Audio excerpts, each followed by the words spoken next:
Good evening, Commissioner. Well, I always hate to interrupt the friendly chatter in the chambers, but it is time to start our business meeting. It's great to see my colleagues again.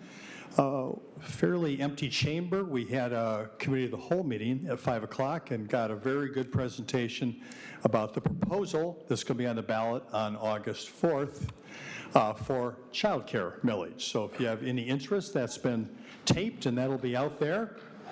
Yes, thank you so much. So let's get to work here and get this meeting going. I'm officially calling to order the Kalamazoo City Commission meeting for Monday, May 11th, 2026. Clerk Borling, please call the roll. Commissioner Hess. Present. Commissioner Hoffman. Present. Commissioner Pradel. Present. Commissioner Slaby. Present. Commissioner Wilson. Present. Vice Mayor Duncan. Here. Mayor Anderson. Here. Thank you so much, Clerk Borling. Well, we are blessed this evening to have Pastor Jesse Herron here with us from the New Life Fellowship Church of God in Christ, and I'm going to be asking him to come forward here to provide an invocation. So please, if you would be so kind, everyone in the chamber, stand for the invocation and then remain standing for the Pledge of Allegiance. Pastor Herron. Thank you. We are blessed just to be here on today. We are, as we start this meeting, a prayer of invocation to our Lord and Savior. Let us pray. Heavenly Father, we pray that you will be glorified tonight.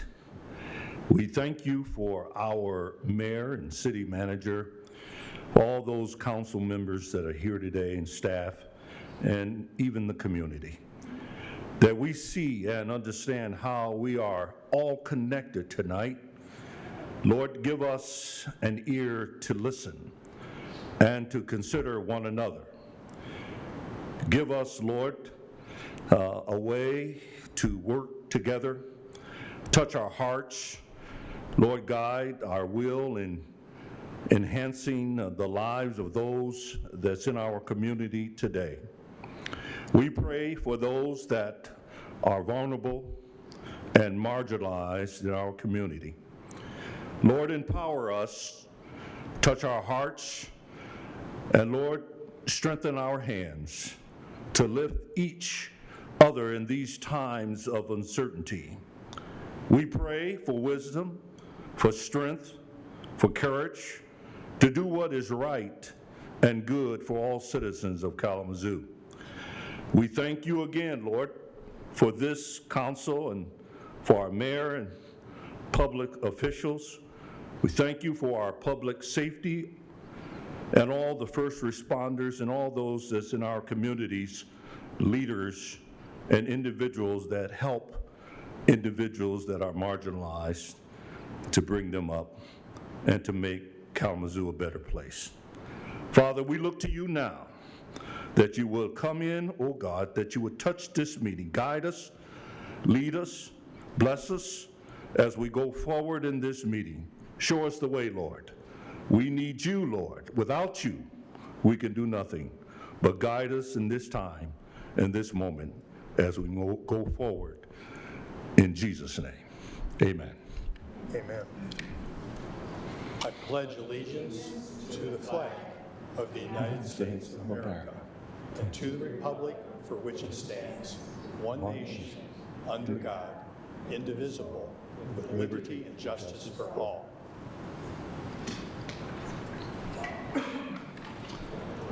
Thank you so much again, Pastor Herron, for being here and getting us started. Well, once again, one of the things I do like about our agenda is we have proclamations recognizing important and positive things, and it is a nice way to get started for any business meeting, and it is no different this evening. We have 4 proclamations, and the commissioners are set up someone to read each one, and I'm going to come down with the proclamations themselves. So first one, World Migratory Bird Day. I see Gail Walters here, and a friend, I think. Great. Thank you, Mayor. All right. Proclamation on World Migratory Bird Day for May 16, 2026. Whereas migratory birds are an essential part of our natural heritage, contributing to biodiversity, ecosystem health, and the beauty of our community, and whereas these birds travel thousands of miles across continents and oceans each year, connecting nations, cultures, and ecosystems, and whereas migratory birds face increasing threats from habitat loss, climate change, pollution, and human-made hazards such as buildings, lights, and infrastructure. And whereas the observance of Migratory Bird Day raises awareness of the need to conserve migratory birds and their habitats through international cooperation and local action. And whereas our community recognizes the importance of protecting natural spaces, promoting bird-friendly practices, and supporting conservation efforts that benefit both wildlife and people. And whereas residents, organizations, and institutions are encouraged to participate in activities such as bird watching, habitat restoration, education programs, and conservation initiatives. Now therefore, on behalf of the 56th City Commission and Mayor David F. Anderson, the City of Kalamazoo do hereby proclaim May 16, 2026 as World Migratory Bird Day in the City of Kalamazoo.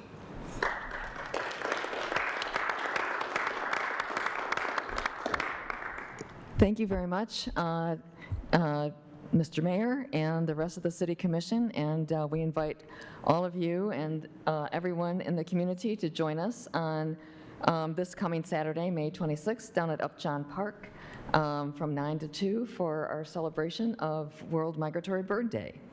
And Mr. Mayor, for you, I also have a little bird buddy in English and Spanish to let you know that you are now a buddy of birds. Thank you so much.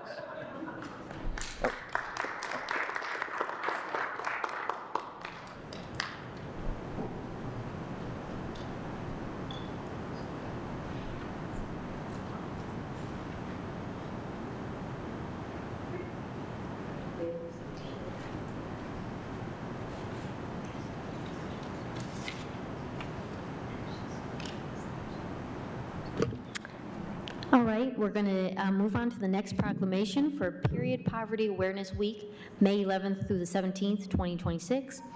Whereas half of the population will likely menstruate each month for decades of their lives, and whereas menstrual supplies are a necessity each month for people who menstruate, and whereas lack of menstrual supplies, known as period poverty, can adversely affect the health and well-being of menstruators and disproportionately impact Black and Latino women. And whereas national studies report that 2 in 5 menstruators have struggled to purchase menstrual supplies due to lack of income, and more than 1 in 3 menstruators miss work or school as a result. And whereas period poverty exacerbates the vicious cycle of poverty by forcing menstruators to withdraw from daily life, losing pay, or missing educational opportunities.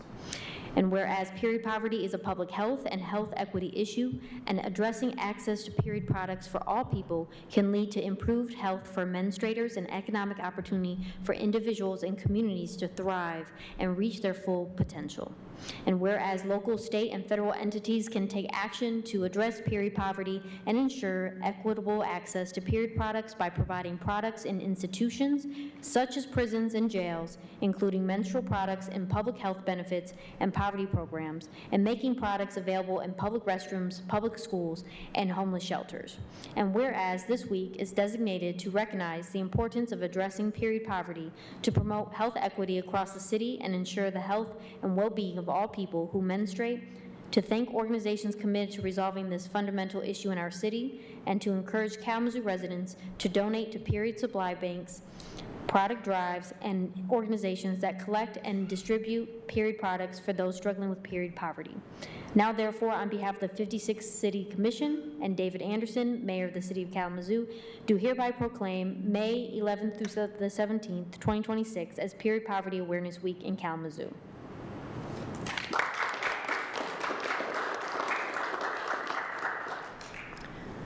Hello, my name is Sarah.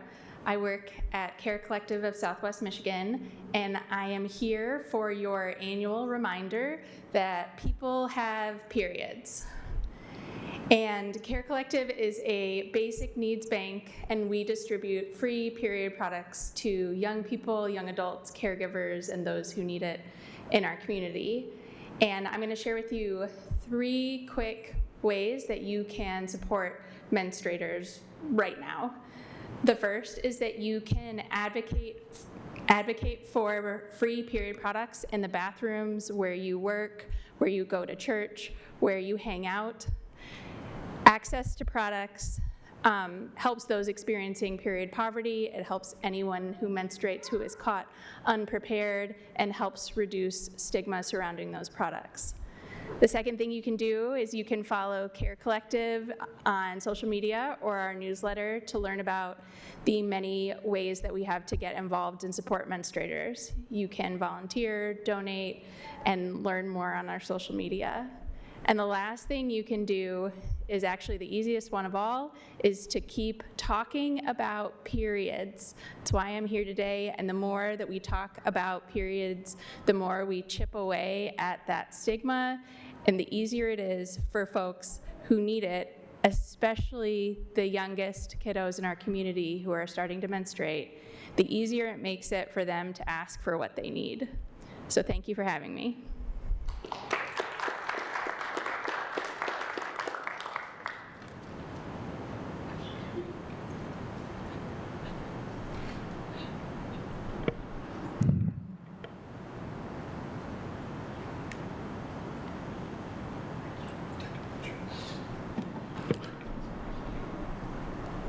Mr. Heron, please come to the podium. National Apprenticeship Week. Whereas National Apprenticeship Week annually raises awareness of the vital role of registered apprenticeships that registered apprenticeships provide in meeting critical industry demands, and whereas registered apprenticeship programs develop the highly skilled workforce that employers need and create pathways for Americans to catapult into in-demand, high-paying careers, and whereas registered apprenticeship programs are industry-driven, high-quality career pathways that enable employers to develop and train their future workforce, and individuals can obtain paid work experience with a mentor, receive progressive wage increases, classroom instruction, and a portable, nationally recognized credential. Now, therefore, on behalf of the 56th Commission, and David F. Anderson, the mayor of the city of Kalamazoo, I do hereby proclaim April 6th through May 2nd, 2026 as National Apprenticeship Week 2026 in the city of Kalamazoo.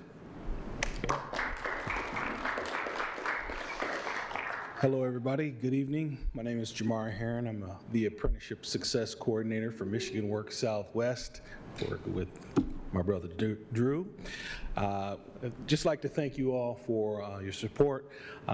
We celebrated National Apprenticeship Week, as it says, April 26th through May 2nd, supporting area employers to create and maintain apprenticeship programs in 4-county region, including Kalamazoo.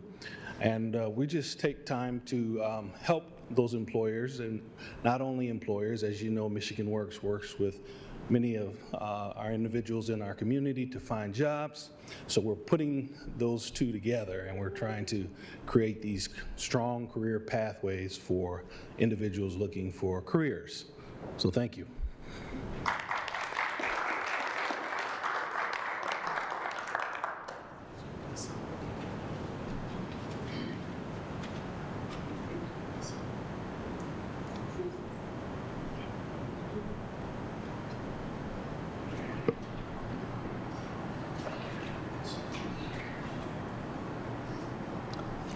And last but not least, we have Childcare Provider Appreciation Day.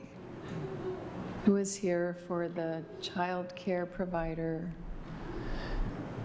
Appreciation Day? We have a proclamation.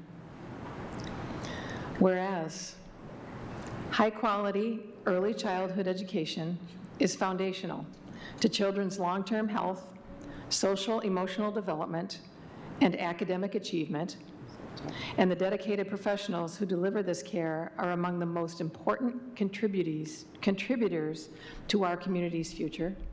And whereas the city of Kalamazoo is home to 157 licensed childcare providers whose small businesses serve as economic anchors for working families, enabling parents to participate in the workforce. And whereas childcare providers in the city of Kalamazoo nurture, educate, and care for the youngest members of our community, creating safe environments where children learn, grow, and thrive. And whereas child care providers have demonstrated extraordinary resilience and dedication, adapting their programs to meet the evolving needs of children and families while maintaining the stability and consistency that children depend upon for healthy development. And whereas the average cost of care for an infant in a child care center is over $14,000 per year in Kalamazoo County, well above the recommended 7% that a family should pay for child care.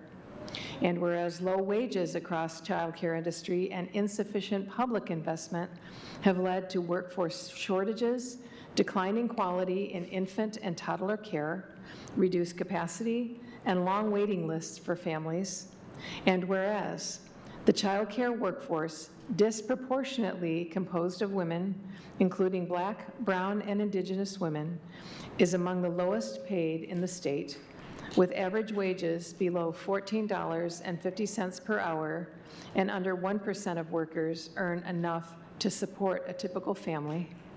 And whereas the Kalamazoo Child Care Coalition, composed of parents, child care providers, and community partners, including higher education, economic development, philanthropy, and municipalities, have demonstrated the economic impact of the lack of access to affordable child care on families, and whereas it is both fitting and proper that we pause to express our deepest gratitude and recognition to the child care providers whose commitment, creativity, and compassion make the city of Kalamazoo a better place for children and families.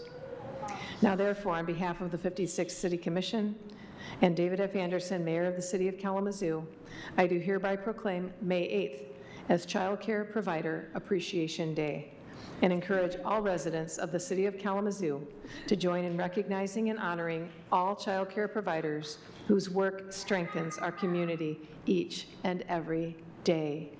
Thank you.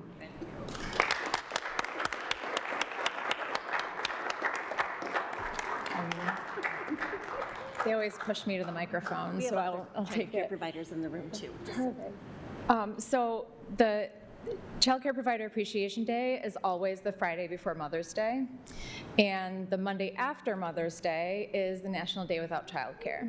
So recognizing that the folks here in this room spent all day today with children so that the rest of us could go to work and go to school and go to doctor's appointments and do all the other things that we rely on you for as a society. It is, you know, every single day parents are praising their child care providers for the care that they provide for our children, and we just wanted to take the opportunity. And so thank you, Mr. Mayor, and thank your commission for recognizing them and their service to our community. Thank you. Here, can you hold this? Turn. Come on up. We're coming.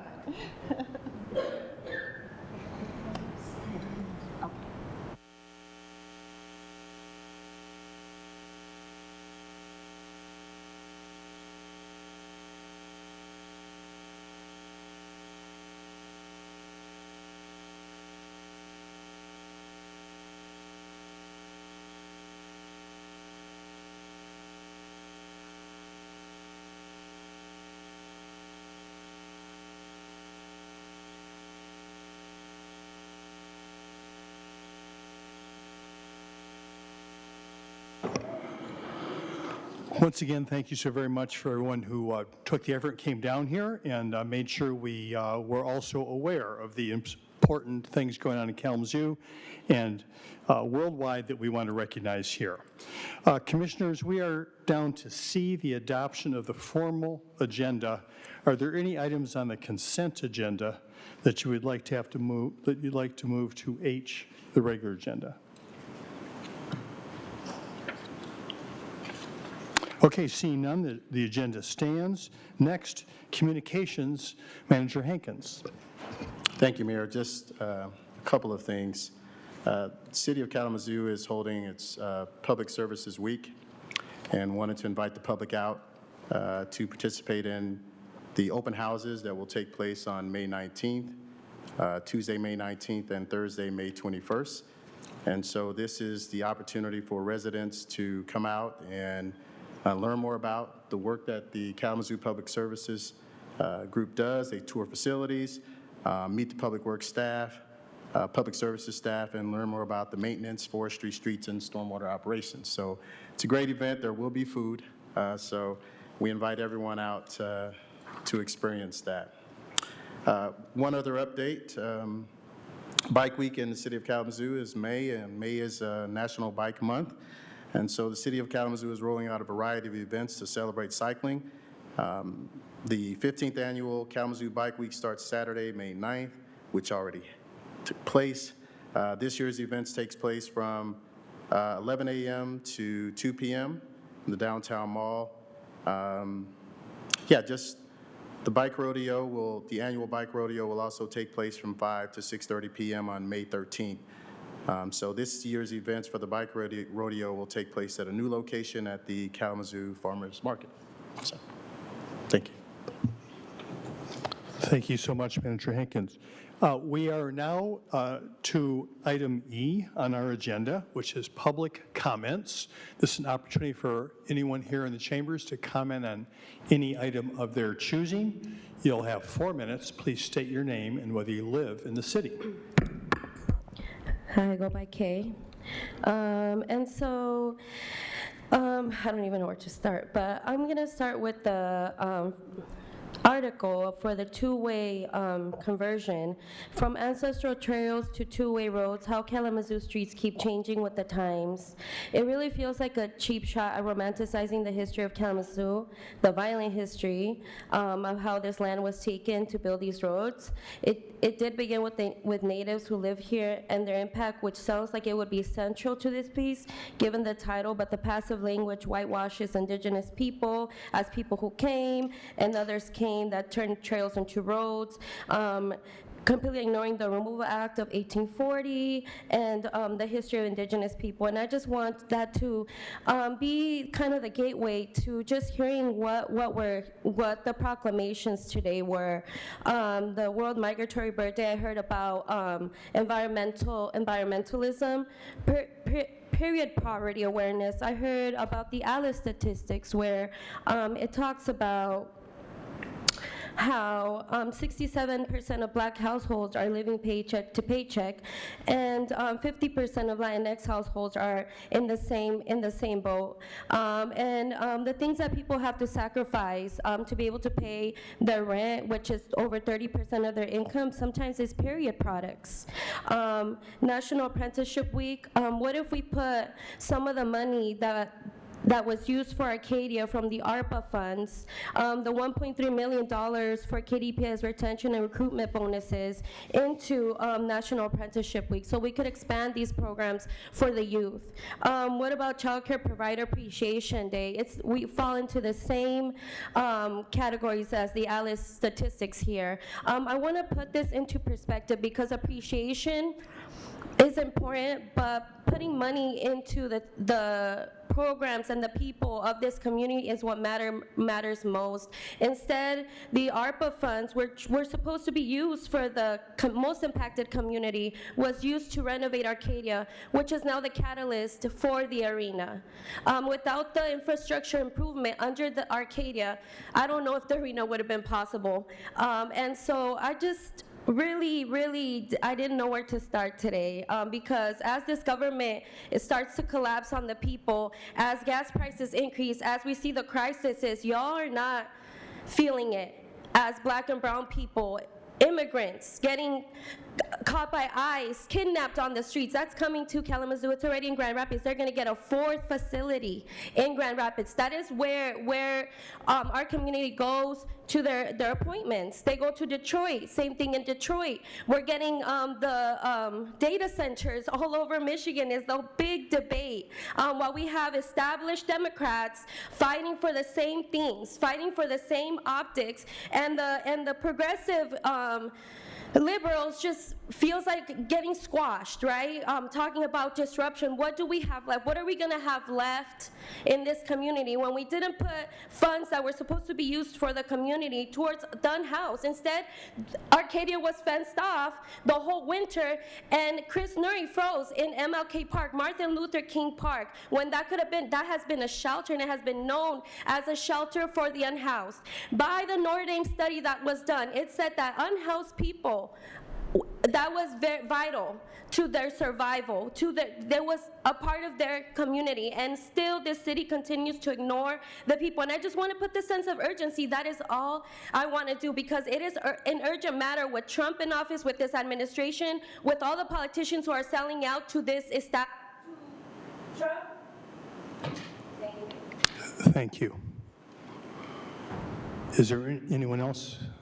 Yes, please come forward.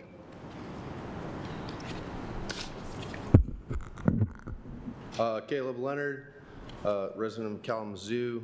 I hear, give us your tired, you're poor, you're weary, yearning to breathe free. I apologize if I butcher that, but that's what I got out from you. I'm here and I'm going to read up some questions. I have a copy for the commission and the professionals here. Recently with the storms, and forgive me, I'm a little shaky today, trying to still figure out this light thing. So I'm going to start with that because it's the most important. I'll have some follow-up. So I submit to you today a series of questions regarding the level of communication, support, and coordination that the city administration, Kalamazoo Public Schools, utility providers, and any other organizations or persons who support emergency safety operations within the area. We ask these questions because during recent emergencies, including a murder in Davis Park, recent flooding, and the low well, there appeared to be a lack of communication and coordination among these people entrusted with our children's safety. Again, this is not a hatchet job. This is how do we reflect and learn. Okay. After the shooting of Lonnie in Davis Street Park, were any attempts made by the city to notify KPS Transportation of the danger of a murder at large within 45 minutes of elementary school bus drop-off? What were they? Were you aware that the bus drivers were unaware of the situation?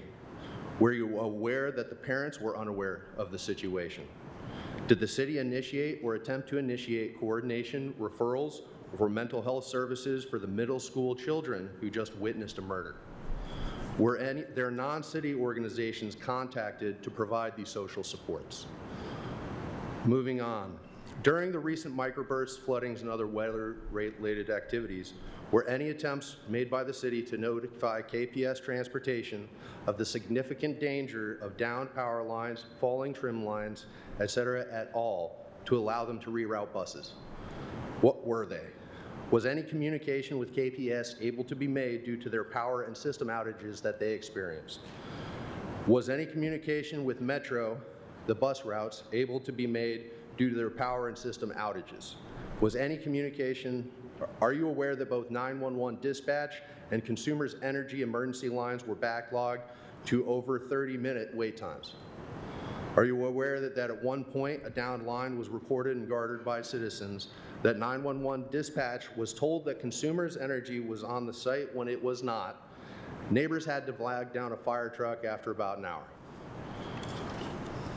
We respectfully submit these questions and request that you collect answers from the appropriate agencies on behalf of our children to ensure and assure their ability to safely return home even when emergencies arise.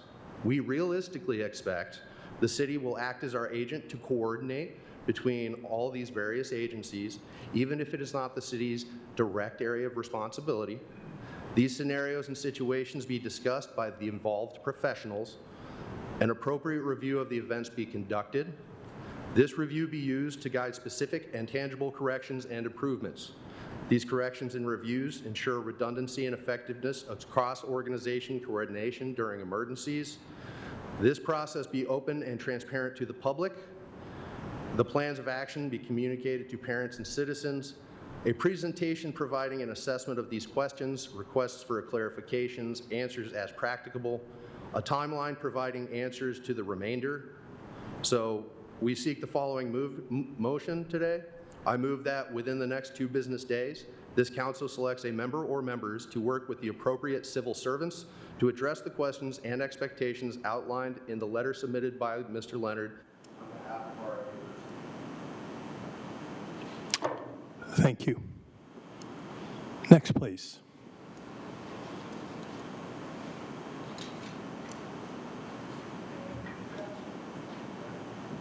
Hello? There we go. I accept this platform with the humility of one who stands on occupied Anishinaabe land, stewarded by our indigenous community members whose wealth you appropriate. I also stand here in solidarity with all axes of resistance that pursue true liberation here on Turtle Island, in Palestine, Sudan, the DRC, and beyond. I do not believe that awareness is an appropriate ask in an institution where action is supposed to take place. I say this with the utmost respect for those behind me who are truly leading the action for the natural world, for children, for menstruating populations, and for the unhoused. All of these needs are ones that you could meet tomorrow if you so chose. You can ensure that child care providers are properly compensated, that every adult and child is housed and fed. So tonight, as you bask in the free optics that have been handed to you by your constituents, know that these accomplishments are not yours. And that until you step out of these chambers and onto the streets with your community, until you choose your people over a badge, they never will be. And again, I'm not thanking you for not doing your jobs. Thank you. Next, please.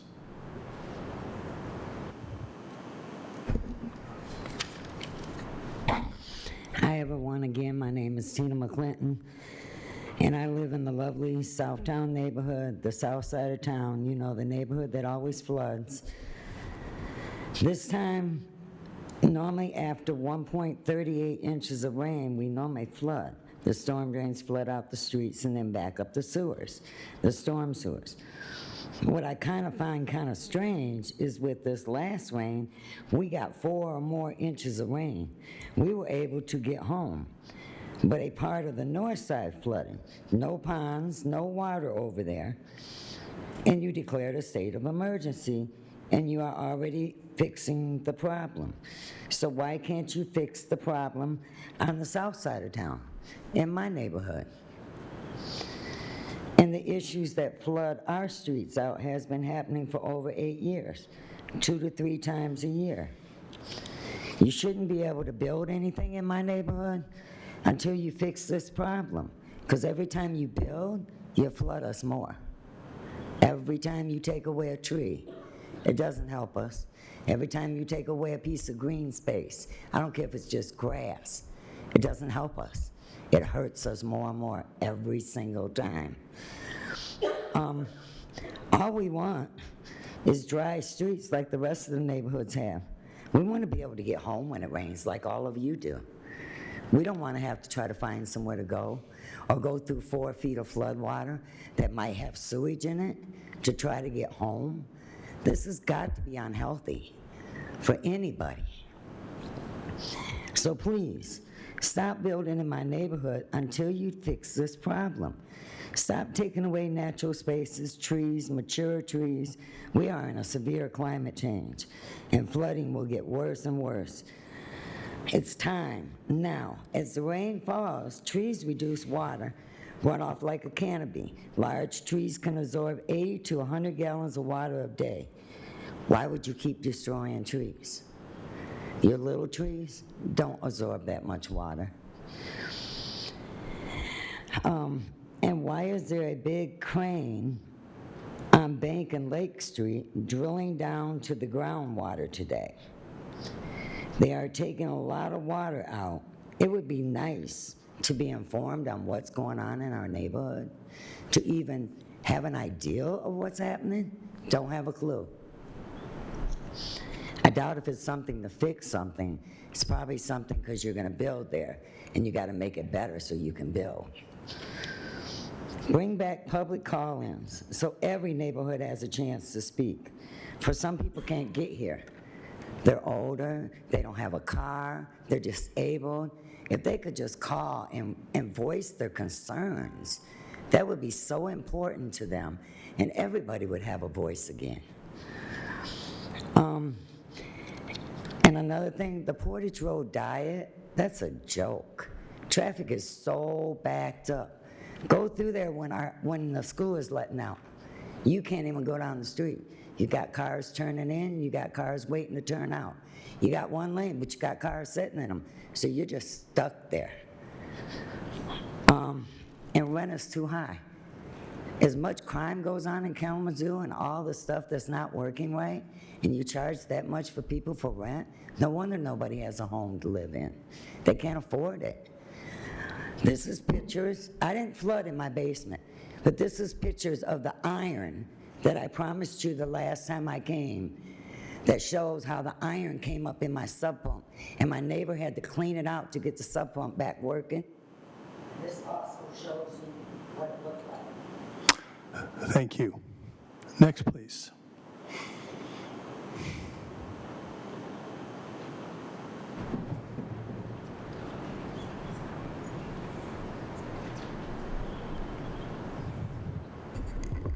Good evening to our mayor, our vice mayor, commissioners, city manager, city attorney. My name is Charlotte Davis with Isaac.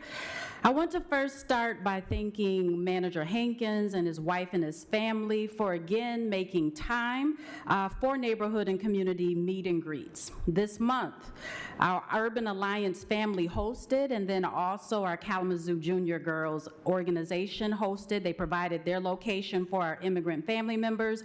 The weather held for us at Urban Alliance, so the adults were mainly outside around the grill with the DJ conversing, and then also our children were in the gym with the bouncy house. So during a difficult time for many, our community members spoke afterwards about feeling truly heard by our manager. Some came not knowing what to expect and not thinking that they should attend, but they did, and they were so happy. They communicated that they were so happy that they did attend, and so thank you so much, manager, and your family as well. Also, thank you to Mayor. We were eagerly awaiting the new CRB member, and so we were so happy to see that on the agenda, so thank you for that as well. I want to next lift the importance of oversight when discussing surveillance. I just want to revisit the last meeting just a little bit. I heard from beloved community members, family members who were concerned about the devastating shooting and crime in our neighborhoods. I also heard from beloved community members discussing the tragic actions of our federal government, crimes against our immigrant family members, women seeking health care, women getting away from abused partners, and the reach of the federal government and the blatant movement of white supremacy. And for me, this is not an either or, because either or is a white supremacy culture trait, but it is a both and. We want all of our community members to feel safe, especially those who are impacted in different ways. So no one needs to ever be sacrificed with our choices. All family members in Kalamazoo deserve to feel safe. And so oversight is important. As we know, all departments have internal checks and balances. That's important. But then we also know that we cannot audit ourselves. That's not transparency. Many of us are looking to experts, reporting best practices, lessons from other cities, ones that keep community members safe, build trust and transparency. There are many models, community-focused, with community members, elected officials, law enforcement.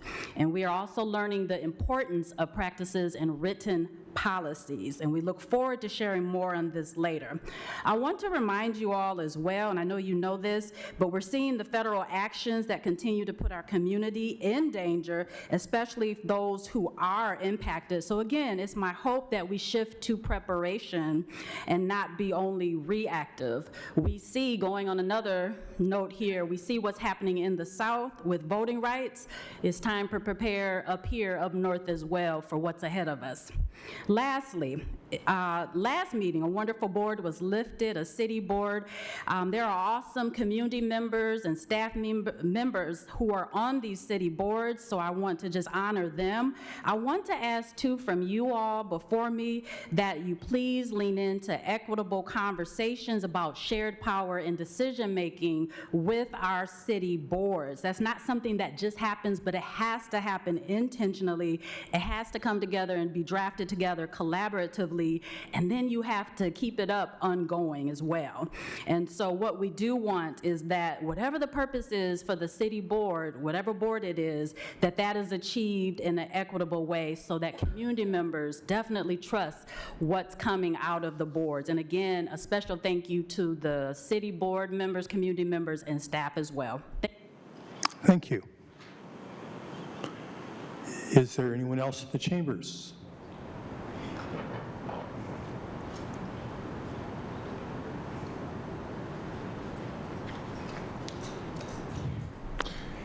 See no one else that wants to take advantage of public comment. I want to thank everyone that took the time, made the effort to come down here and share your thoughts and comments with us. Next is the consent agenda, G, Manager Hankins. Phone's talking. Thank you, Mayor.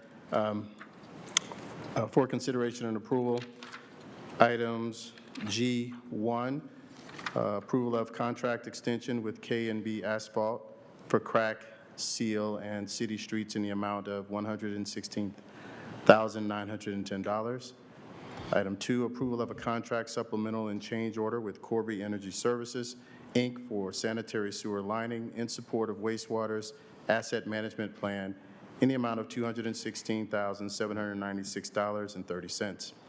Item 3, approval of a contract supplemental and change order with West Wind Construction and Development for the Abbey 42 private water filtration and plumbing upgrades in the amount of $414,447.28, and approval of a budget amendment in the same amount. Item 4, approval of a memorandum of understanding with Cooper Township and the Georgia Pacific parties for water connections. Item 5, approval of the mayor's appointment of Keisha Dickinson to the Civil Rights Board for a term expiring on March 31st, 2027. Item 6, approval of the following appointments to boards and commissions. The appointment of Katie Bloom to the Environmental Concerns Committee for a term expiring on January 1st, 2027. The appointment of Elizabeth Krotz to the Parks and Recreation Advisory Board for a term expiring on January 1st, 2027. Item 7, approval of a request from the Kalamazoo Country Club for a permit to publicly display fireworks at 1609 Whites Road on Friday, July 3rd, 2026. Item 8, approval of a request from the Kalamazoo Growlers to publicly display fireworks at Homer Stryker Field on May 29th, June 12th, June 26th, July 4th, July 10th, and July 31st, 2026. Item 9, approval of the minutes from the City Commission meetings on April 20th, 2026. And item 10, approval of a purchase agreement with Stephen and Linda French for the purchase of parcel number 07-27-280-012 in Comstock Township in the amount of $57,000. Thank you very much, Manager Hankins. Commissioners, the requested action is a motion to approve items 1 through 9 and postpone item 10 until May 18th, 2025, and authorize the city manager to sign all related documents on behalf of the city. Is there a motion? So moved. Motion made by Vice Mayor Duncan. Support. Supported by Commissioner Slaby. Clerk Borley, please call the roll. Commissioner Hoffman. Yes. Commissioner Pradel. Yes. Commissioner Slaby. Yes. Commissioner Wilson. Yes. Vice Mayor Duncan. Yes. Mayor Anderson. Yes. Commissioner Hess. Yes. Thank you, Commissioners. The items on the consent agenda are approved. We are now down to H, the regular agenda. First item, City Manager Hankins. Thank you, Mayor. H1, adoption of a resolution adopting a project plan for water system improvements and designated James J. Baker, P.E., as the authorized project representative. Thank you, Manager Hankins. Is there a staff report on this item? Yes, Mayor, there is. I see think Director Baker is going to give us a brief presentation. Welcome, Director Baker. Good to see you. Thank you, Your Honor. Thank you, City Manager, City Commissioners. Good evening, and thank you for the introduction. We'll go ahead and get right into this here. Give you some project background on this funding opportunity. We're going to talk through project description and justifications. We're going to look at examined alternatives, costs and debt repayment, impacts and actions to mitigate those impacts, and there'll be a time for public comment as well. Give you some background, the city is applying for a Drinking Water State Revolving Fund, commonly referred to as DWSRF. This is a low-interest financing instrument that allows us to provide important updates and upgrades to infrastructure of the water system at rates that are more favorable than our open bond network. So we're able to get lower interest rates, and we're able to get loan terms that are more advantage for the city, which translates into lower rates for ratepayers. The DWSRF is a federal financing program administered at the state level. So these funds are state funds that are managed by the Department of Environment, Great Lakes, and Energy, or EGLE, who administers the program. To be considered for this funding application, the city must submit a project plan which describes the projects that we intend to finance and explain why they're necessary. Also note that the project plan is available online. If you're able to use a web browser search engine, you can just search for City of Kalamazoo DWSRF 2026, and it'll pull you to our project plan page where all of our project plans are listed. Those project plans are then scored and prioritized based on need across the state of Michigan. We'll say that there's a fixed amount of funding available, so it's very competitive. And these are competitive programs, so the City of Kalamazoo is competing against all the other water utilities across the state of Michigan. Part of the requirements to be considered for DWSRF is to have the public be able to view that project plan and be able to comment on that. That's why we're here tonight, to receive comment for that plan. We're also here to address any comments that do come up. As of today, we have not received any written comments, but we will continue to receive comments, and comments made here tonight will be incorporated in the project plan when we submit that to EGLE. We're just talking through the project descriptions and justifications. How do we decide which projects to bring forward in the project plan? Some background on that is that back in 2016, the city submitted an asset management plan to the state of Michigan. That asset management plan was then updated annually. The asset management plan is a big kind of overarching strategy that looks at all the infrastructure assets within the drinking water system. It looks at asset age, asset condition, criticality of failure, probability of failure, and it kind of ranks these projects and then prioritizes them in our capital improvement plan. Our capital improvement plan is brought forward to the Planning Commission and the City Commission on an annual basis. That creates kind of our work plan and drives our budget for rates that we bring forward year over year. So as we look across that capital plan, back to the asset management plan, we prioritize specific projects to bring forward in this funding application to the state of Michigan. And that has to deal with making sure that we're competitive in this application and making sure that we're implementing work that's needed in reference to our asset management plan. This project plan is really specifically about lead service line replacement, which also includes galvanized pipe replacement. So EGLE has specific definitions on what constitutes a lead service line. You may also see us refer to lines as non-copper. So those are lines that include lead, galvanized previously connected to lead, and that can include street side lead or yard side lead. The area of the map that you see in front of you here is the area of our project plan that is being updated for 2027. So it includes many City of Kalamazoo neighborhoods, kind of south of downtown, and then south and east of Stadium Drive, and then kind of south of the Kalamazoo River there, and bordered on the south by I-94, and then up into the city.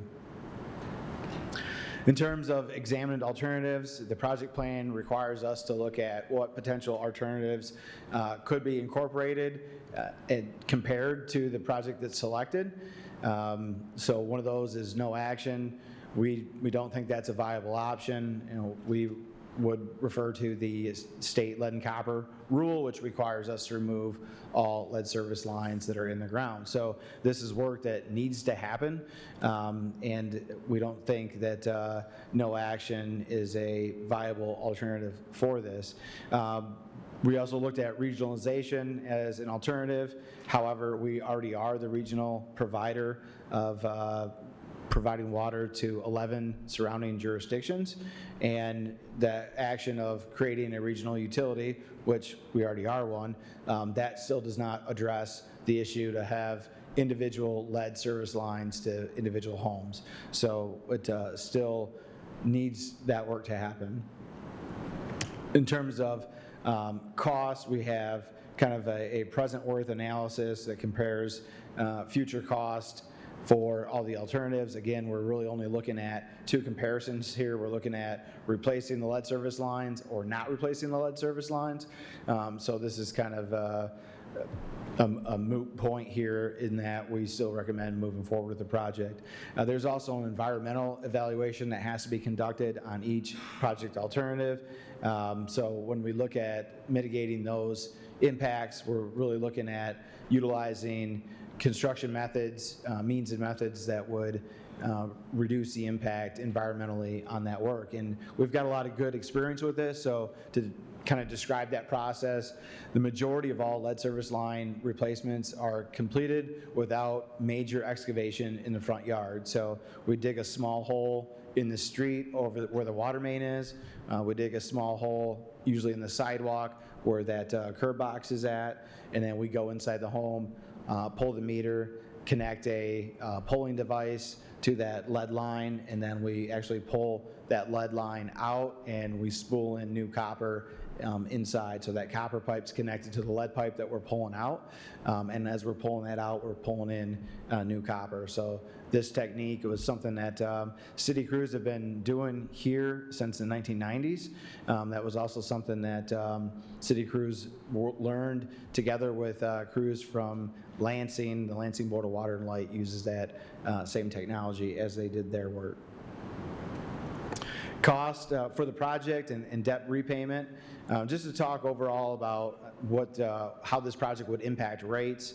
Our current rate study would anticipate a rate increase in 2027 of around 7%. So that's kind of looking at our whole capital plan, looking at all of our operations. This was presented last year in November, and it still continues forward. So we've got a multi-year, a 5-year plan and strategy in regards to the capital program and the rates to fund those programs. And so this project would be a portion of that.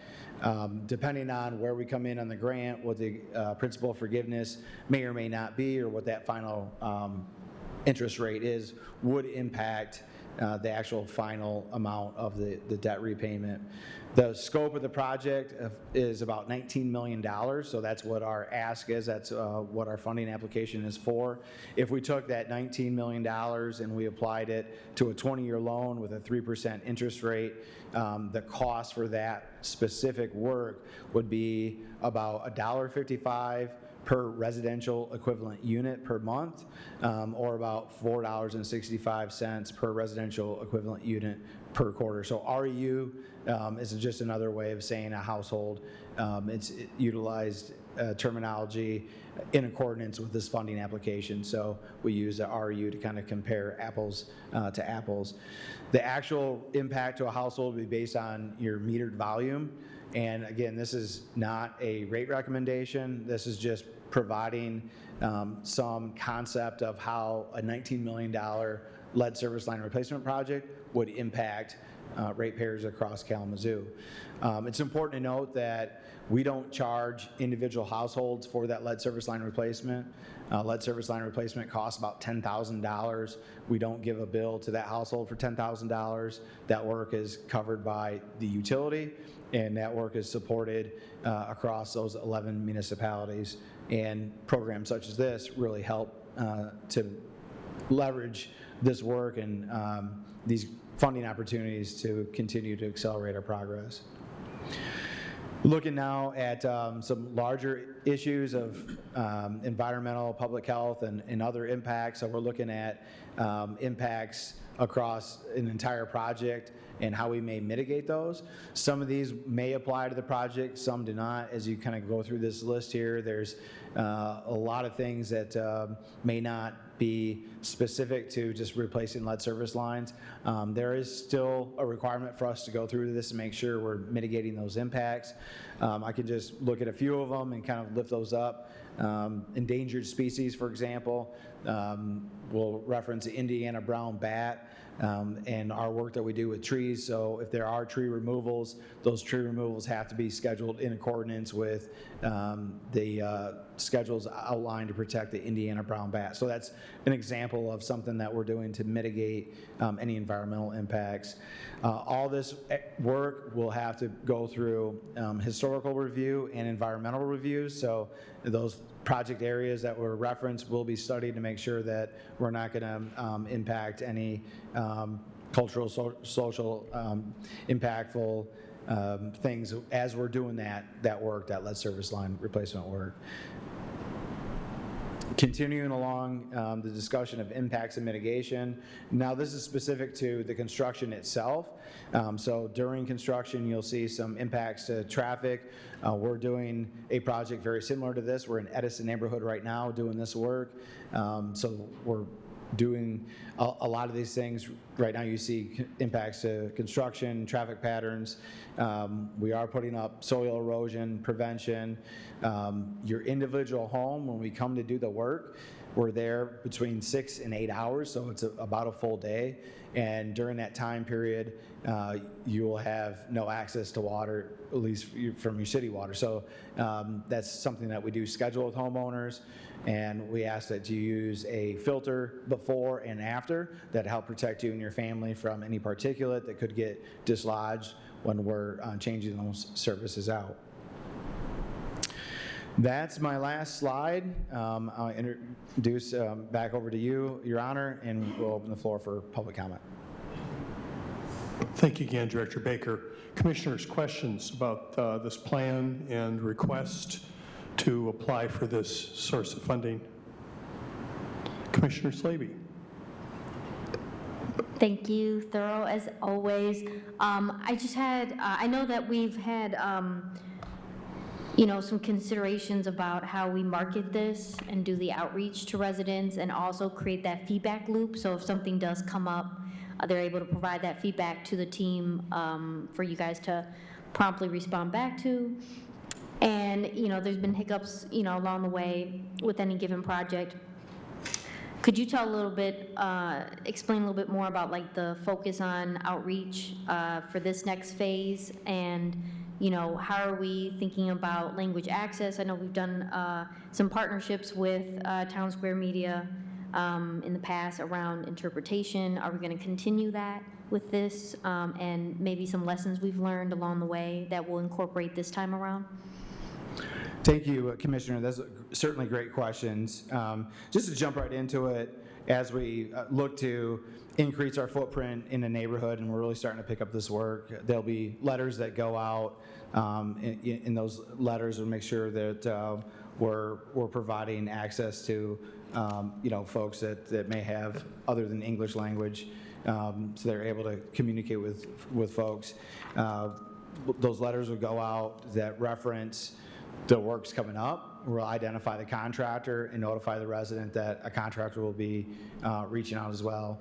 The contractor then will be required to also send letters out, so there'll be kind of a series of letters that will be showing up in the mailbox.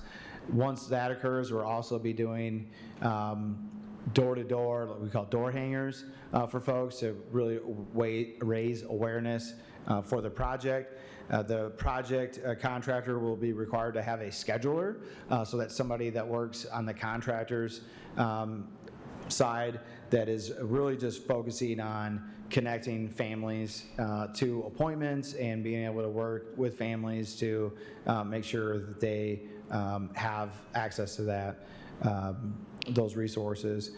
We also, if we have to, due to schedule, we're flexible, so we can come in and do after-hours scheduling with specific families as that need arises, and we'll be communicating on the radio as well. So we do have radio partnerships, or I should better clarify those as advertising partnerships with Town Square Media. That includes radio, also social media, and other types of advertising to get the information out there that we're doing this work, and to expect to hear from us in letters and in door hangers, and to see us in and around the neighborhood. Also note that we are really looking at homes that have lead service lines, and we know where those are at. So if there's a neighbor that didn't get a letter or didn't get a card, you can give us a call and we can look up the material in that home and just verify that home does or does not need a lead service line replacement. Thank you, Director Baker. Other questions for Director Baker at this time? Commissioner Pradel. Sure. Hey, Director Baker, thanks for the presentation. A question for you for the DWSRF funding request with the state that you're describing. We've had multiple of these before. I was wondering, when we're adding these continuations, do you find that it's actually helpful in our odds of getting them because they can see that we have a vision and a long-term plan, and we're continuing to aggressively tackle the lead service lines, or do you think there are any odds or potential that because we've asked for so many that it could hurt our odds? I mean, what is your general thought, or obviously you don't have a crystal ball, but was curious to your thoughts on that. Sure, I'm trying. So the scoring criteria is statutory. So there's a law. I can't reference what that law is, but the scoring criteria have been kind of set in stone, so to speak. And I can't recall directly if there's continuation points to continue this work. I can say that projects that are phased are scored as continuation, although our applications have been independent every single year. Yeah. We have been very competitive in this work. These funding programs have really kind of carried the day for our accelerated lead service line replacement in Kalamazoo. Right now, our numbers as of today are 6,715 replacements. And if you look at that with a goal of 10,000, that puts us at about 67% completed. We've got work happening right now that's getting ready to, it's bidding out right now. We'll be back before you to award under previous DWSRF ask. And that work is going to put about another 1,000 lead service line replacements in play. We've got work happening right now that's going to continue through this year. So we've anticipating with this grant application, this funding application that's in front of you, this should carry us through our program. So there's a few more steps involved with this. It would be the determination from Eagle, whether or not we get the funding.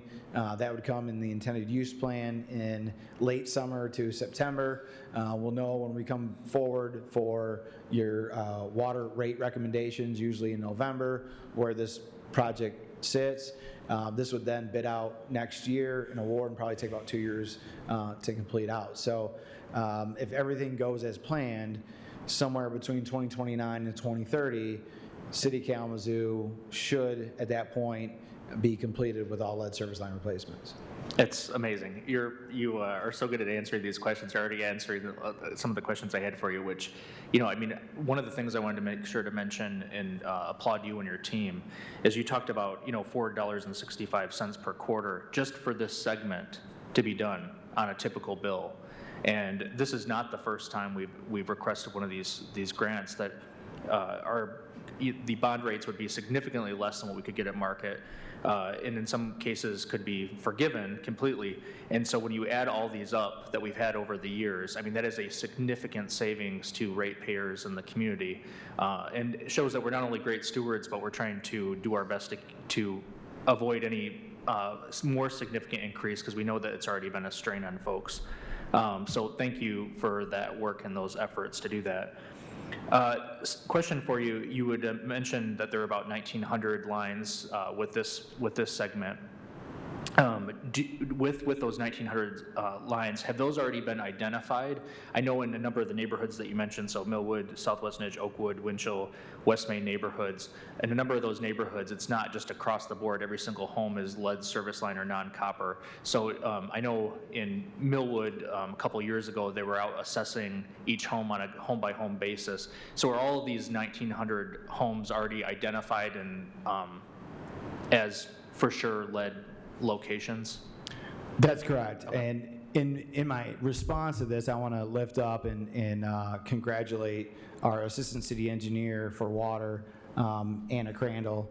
Anna has really run this program since inception, and she's done just an amazing job of project management and just doing this work, really kind of rolling her sleeves up and boots on the ground. Really heavy lift to carry all of this work forward. In talking with Anna this afternoon, and Anna's showing me her, different maps and things that she uses to plan this work, and she's got a map got little red dots on it in all that area, and those red dots are Anna's dots of homes that are known to have lead or believed to have lead, based on that work that we did a few years ago to identify, and we've gone and we've dug up homes and we've identified where those lead lines are at. So as you look at that map, in fact, I'll pull it up here. It's a pretty big area. And as you go south and as you go west, the age of those homes and the age of the infrastructure starts to span outside of what we typically would consider homes that would have lead service lines. And so the density of where Anna's red dots are not as prevalent in areas as you move south and west, but they still may be there. And so, for example, we're in Edison right now, and in most streets, it is every single house all the way down both sides of the street. As you get south and you move kind of towards the west, it starts to be more sporadic.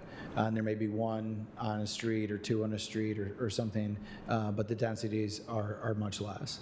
Yeah, it's impressive, I will say. And I mean, as one of the homes that was surveyed or sampled as well, I was really impressed with just the outreach. I mean, you got the letter, there was like a personally delivered poly bag that was hung on the door handle with instructions on what to expect.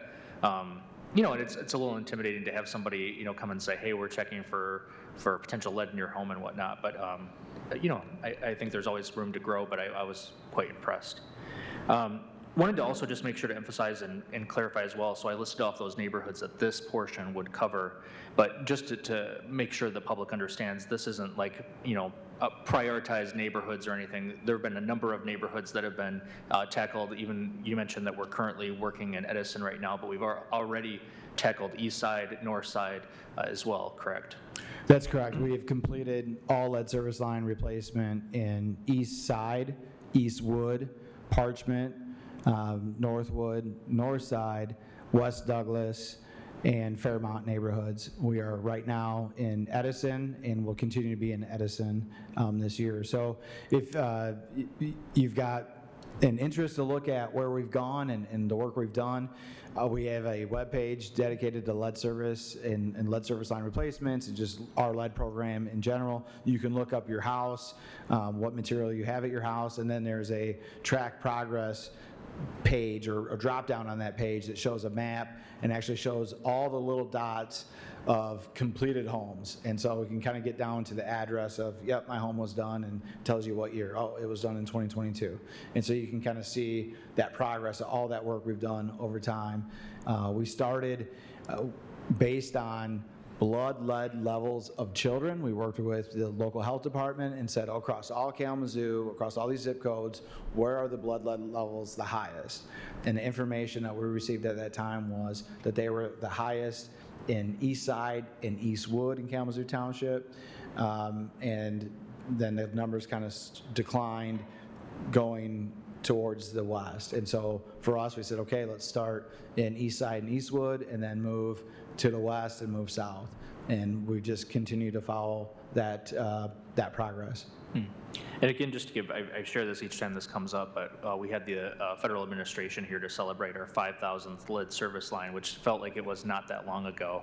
I think the thing that was most notable, and that was celebrating 5,000 lead service lines, and you just said that there's 6,715 lead service lines completed, or 67% of all of our lead service lines in our service area, which is astonishing. But the thing that really stood out when the administration visited was that they particularly chose the city of Kalamazoo to come to celebrate, because at the time, there were 180,000 lead service lines replaced throughout the entire United States. So that includes every major city in the United States.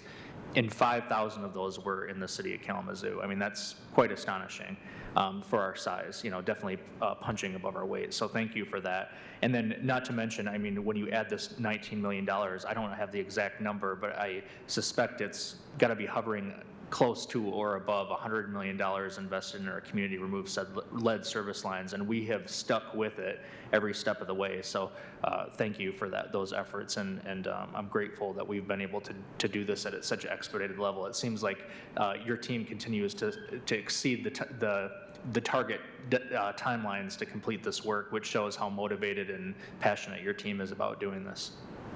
Thank you. Thank you, Commissioner Prado. Questions for Director Baker? All right, just a quick question from me. Smart meters, are those being installed when you're doing the lead service line replacements?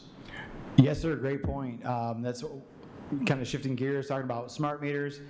We have a goal to incorporate smart meters in our system, so bringing in more meters, meter replacement. We're always looking for opportunities to kind of coordinate between projects. So if we're going to be in a home to replace the lead service, that opens up a great opportunity for us to replace that meter as well. So all this work will also be partnered with our smart meter program, and we will be replacing meters. So good news, you get a new service line and you'll have a new meter going forward. Awesome. Thank you again, Director Baker. Appreciate it.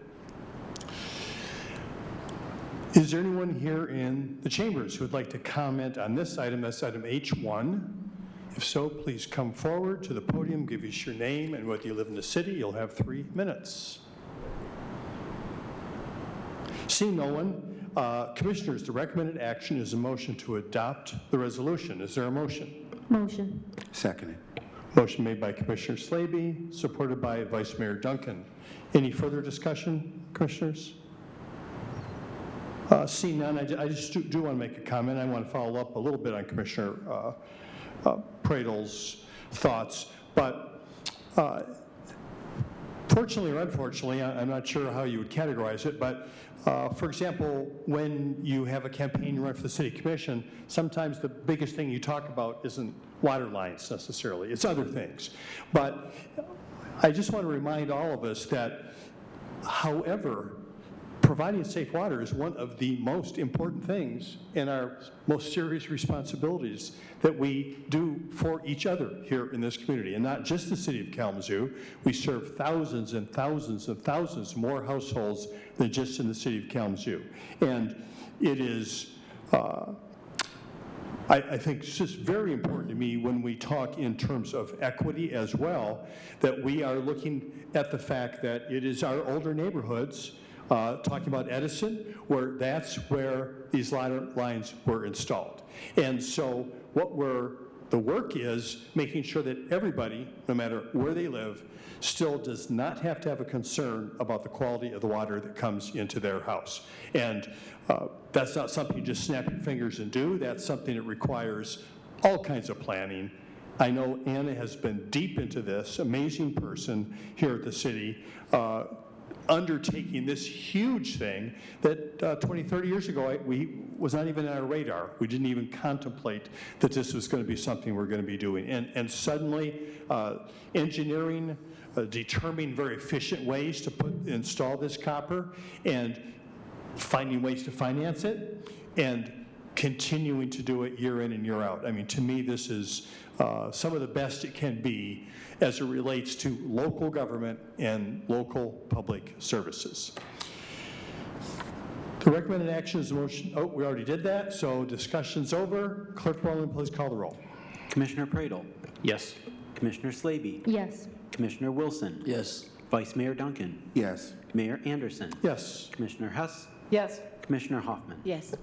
Thank you, Commissioners. The motion passes. Next on the agenda is item H2, City Manager Hankins. Mayor, if I could, on the last item, I just want to reflect that this doesn't happen everywhere. So when you can have your city say that you're 67% complete in lead water line replacement, I'm telling you, I've sat in meetings in other communities where you're just trying to find a few $1,000s to do a few. So I don't want to make light of it, but this is a great example of the work that the city is doing, so thank you.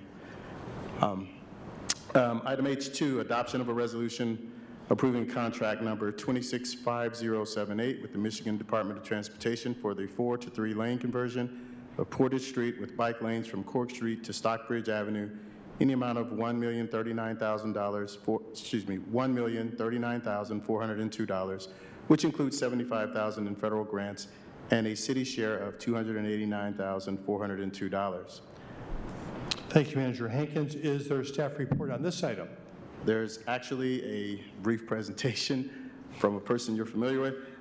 While he's walking up, I'll say that, we've focused on making streets safer for pedestrians, reducing excessive vehicle speeds, and reducing crashes, and that continues to be a focus of our traffic engineering group. The Portage Street 4 to 3 lane conversion brings some proven strategies to the table and solutions to enhance safety. So I'll hand it over to Director Baker to go forward. Welcome back, Director Baker. Thank you, Your Honor, and thank you for the great introduction, Manager Hankins. Good evening, City Commissioners. We're going to talk now about the proposed and recommended action for the Portage Street, Cork to Stockbridge MDOT contract, the 4 to 3 lane conversion project. So, what is a 4 to 3 lane conversion? We're going to talk you through what these street cross sections look like, how we make changes, and how those changes impact safety overall. If you look at the photo here, the picture, the illustration, you've got kind of a typical 4-lane street. This is 2 lanes of vehicle in each direction. That has a lot of points of conflict. Those points of conflict create speed differentials where vehicles are passing each other in the roadway cross section. Vehicles may be turning right. The vehicles that are approaching behind them will pass them and go around them. But something else is also happening in this left lane is that people are turning left. And when people turn left, oftentimes they're stopped. And so we have kind of this very dangerous conflict where vehicles are actually speeding to go around vehicles that are going slower than they would like or turning right, and then they often find themselves approaching at a high rate of speed into the rear of a vehicle that is attempting to negotiate a left turn. We also see a lot of high impact, high angle crashes where vehicles are crashing into each other, sideswiping. Vehicles may not realize what lane they need to be in when they make a turn. Maybe they just turn down to the street and they're in the left lane and they're going to turn right and they don't see the car that's approaching them in their blind spot that's also in the right lane. So we have done this work all across the city on many other streets, including Whites Road, Oakland Drive, Burdick, Kilgore, Parkview, East Michigan, just to name a few. We've also done this work on Cork and had a lot of success with it. This has resulted in city-specific data that results in a 42% reduction in total crashes and a 24% reduction in fatal and serious injury crashes. Here's a cross-section of Kilgore. So this is what a typical 4 to 3 lane cross section will look like. You're looking at here a 3 lane cross section where the middle serves as a left turn lane, and then you've got dedicated through lanes. In this example, you've got an eastbound and a westbound, and then there's additional room on that roadway to which we've incorporated a bike lane. This is a kind of a top-down view. This is a pretty busy view of what's going on here, but this is Portage Street, kind of showing you going around the curve, kind of there by the bakery. We've got Bryant Street going off to the top and bottom, which translates to the west on the top and to the east on the bottom, and then you're approaching Lane Boulevard. And so you see there's been a lot of work to go into this to bring in those lanes, bring those vehicles more towards the center to improve the sight distance.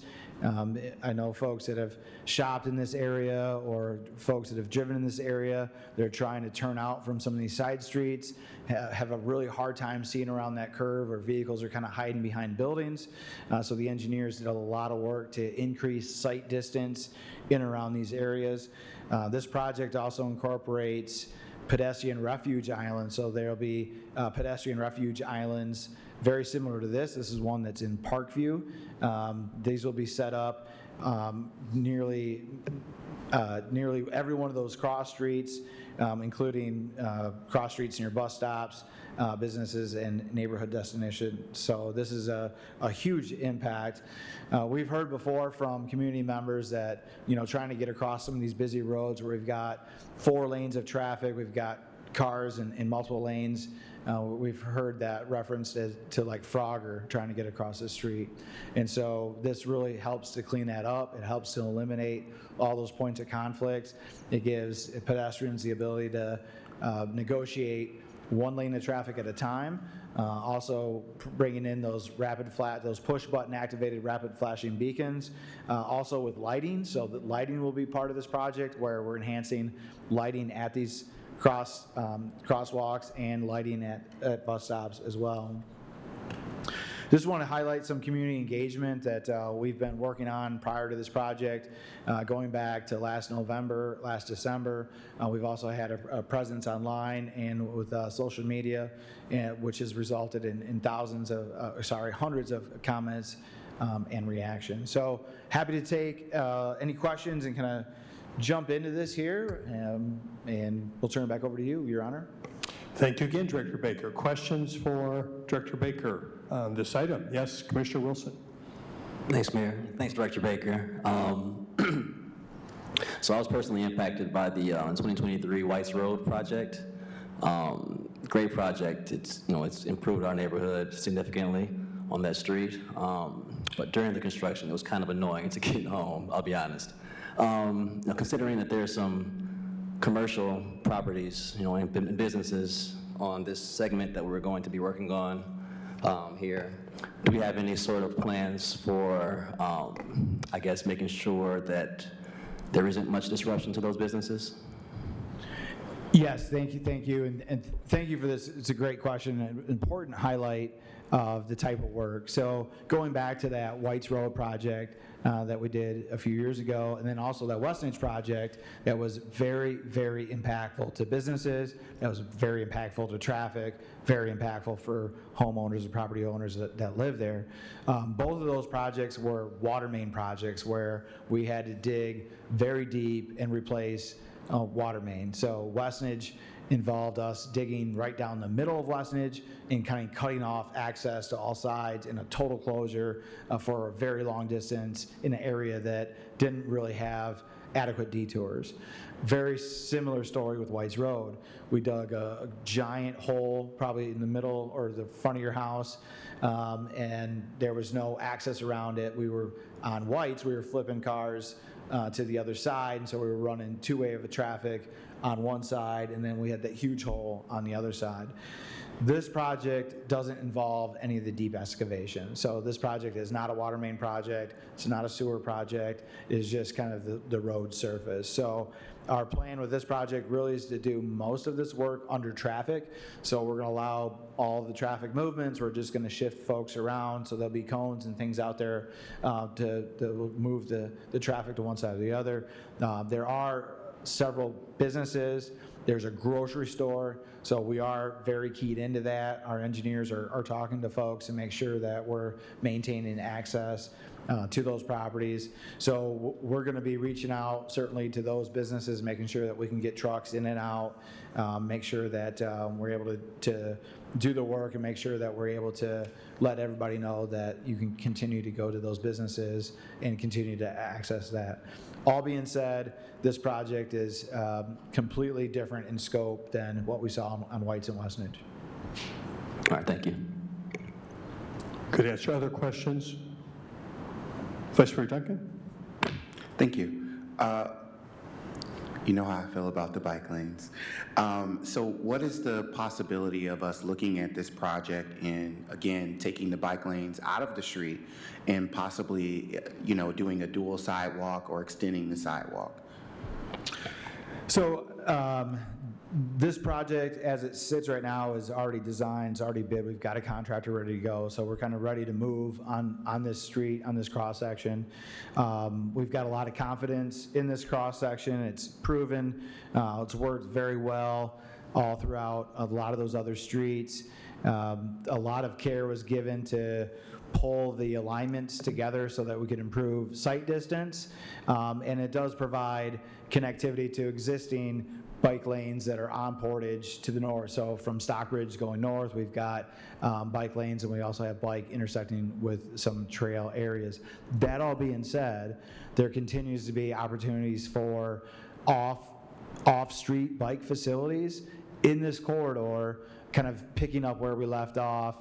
We've got a spur that goes all the way through the farmer's market. We go down Reed Court. We're right on the edge of Reed Street, and we're ready to go south from there. So there's certainly a need for that corridor to continue to see development from a non-motorized off-road infrastructure perspective, and that work continues. We are working on that. That's going to be a different project moving forward at a different time. Thank you, Director Baker. Commissioner Slaby. I think you answered my question. I was going to ask kind of how this fits into the larger bike network, and so you kind of spoke to its connections to Portage Street going north. Is there any other connections?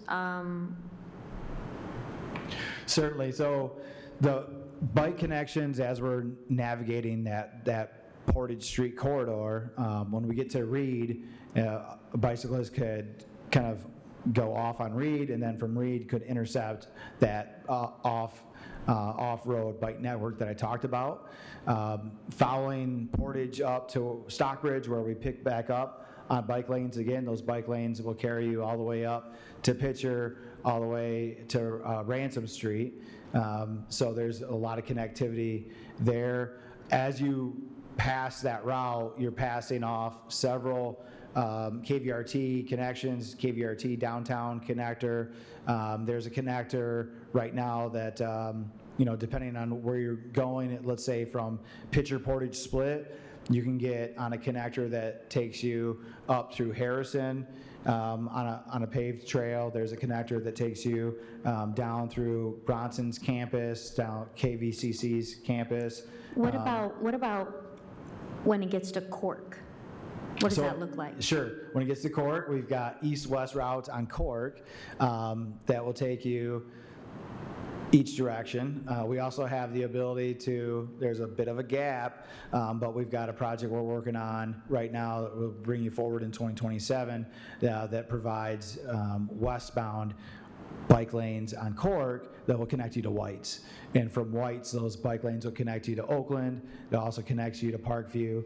And then from Oakland, you're on our Kalamazoo, partnership with Portage on the trail that goes, it's an on-road trail that goes from Portage to Kalamazoo all the way up and down Oakland Drive. So with that split, when it, Portage goes into Cork Street and then kind of goes into Lover's Lane, how do we navigate those bike lanes on either side of that triangle?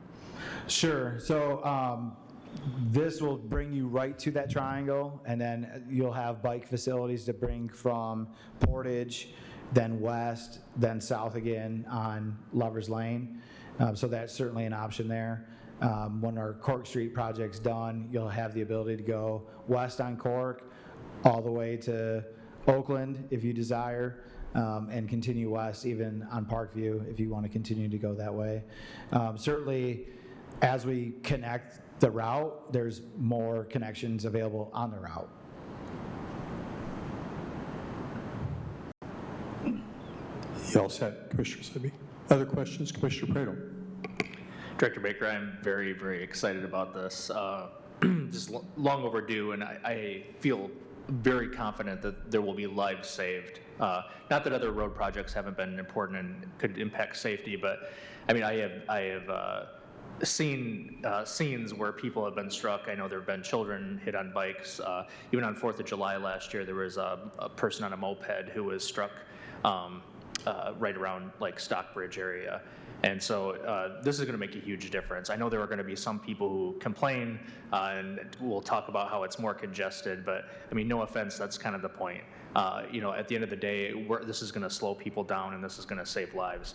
I'm looking at somebody in the audience here who quite some years ago was talking about how unsafe it feels for folks in Heritage Community when they're going northbound on Portage Road to try to turn left, and there's a larger population that now lives in those apartments as well, and so I would imagine this is going to help with that as well, in that segment as well, with that addition of a center turn lane there.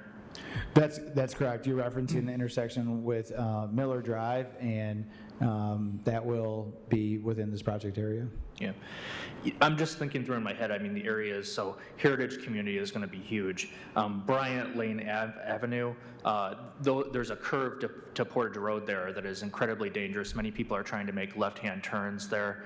I always worry about the school and all the crossings, Washington Writers Academy in that segment, so, I mean, there's also a bus stop right outside ISK and Family Health Center where there's a number of people that cross there as well. People go way too dang fast, and we saw evidence of that not too long ago when a driver collided into Twine Urban Winery going over 70 miles per hour. And even though that's further down, just slightly past the stretch that we're talking about here, you can guarantee you they were building speed traveling on that segment that we're talking about here.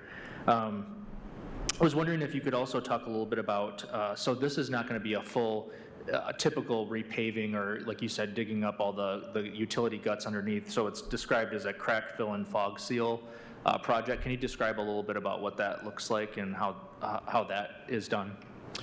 Sure, this is very typical, and I don't know if folks have a memory back to the work we did on Burdick some years ago.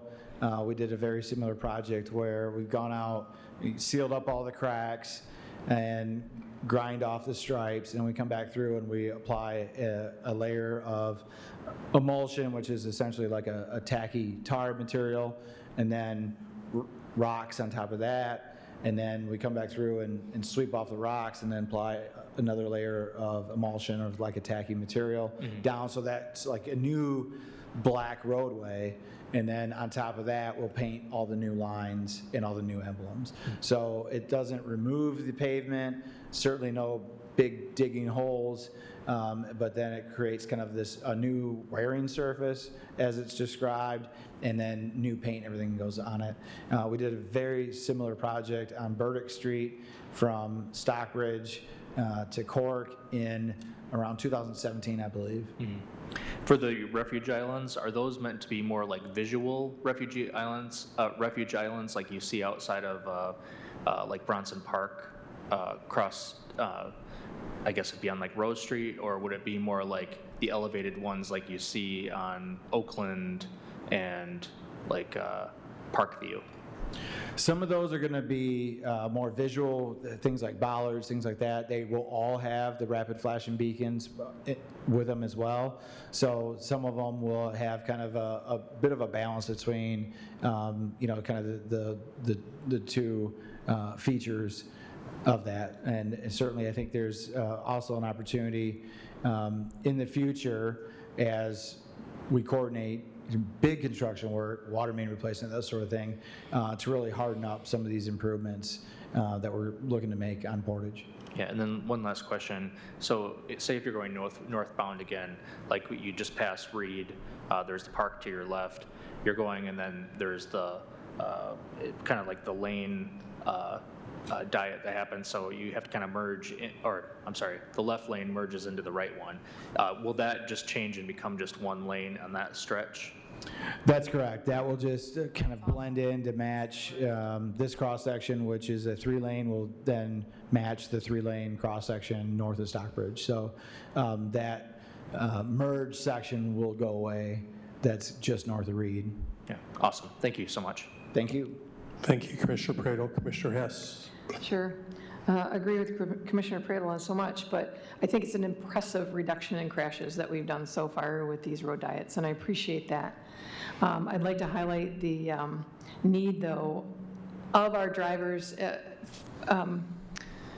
to understand why we're doing these and the need for education of drivers. The other day, right here on Church Street in West Michigan, rapid flashers going off. There's 3 lanes of traffic just trying to speed by. A woman in a wheelchair was trying to get across.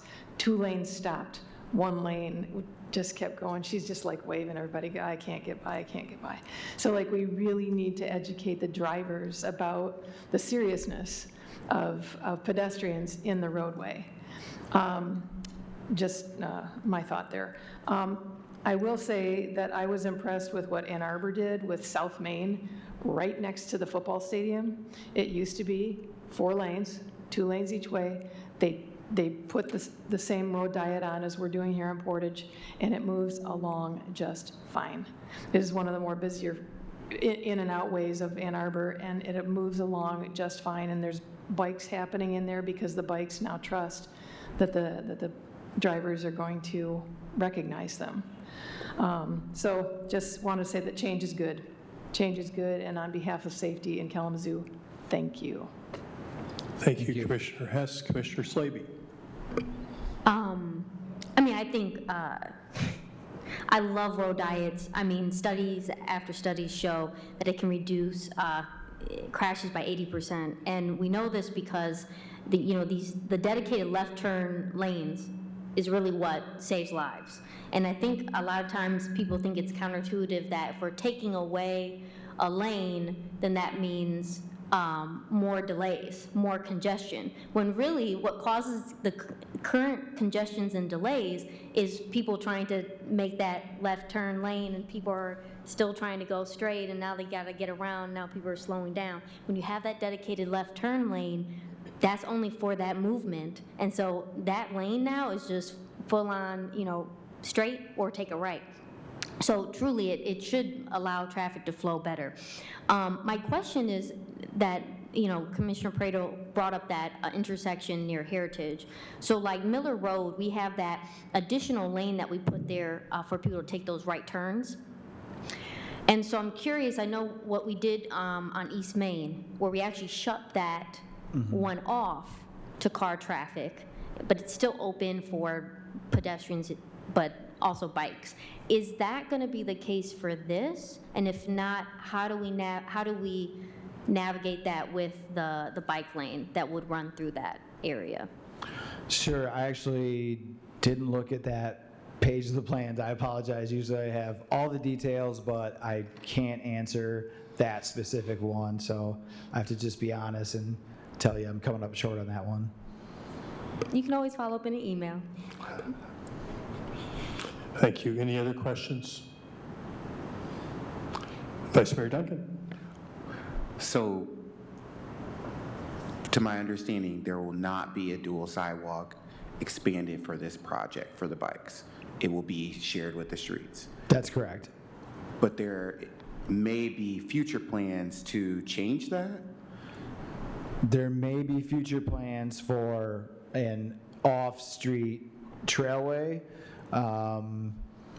3 to 4 blocks to the west, closer to Portage Creek. So Portage Creek runs north and south, essentially to Portage, and Portage Street runs north and south to Portage.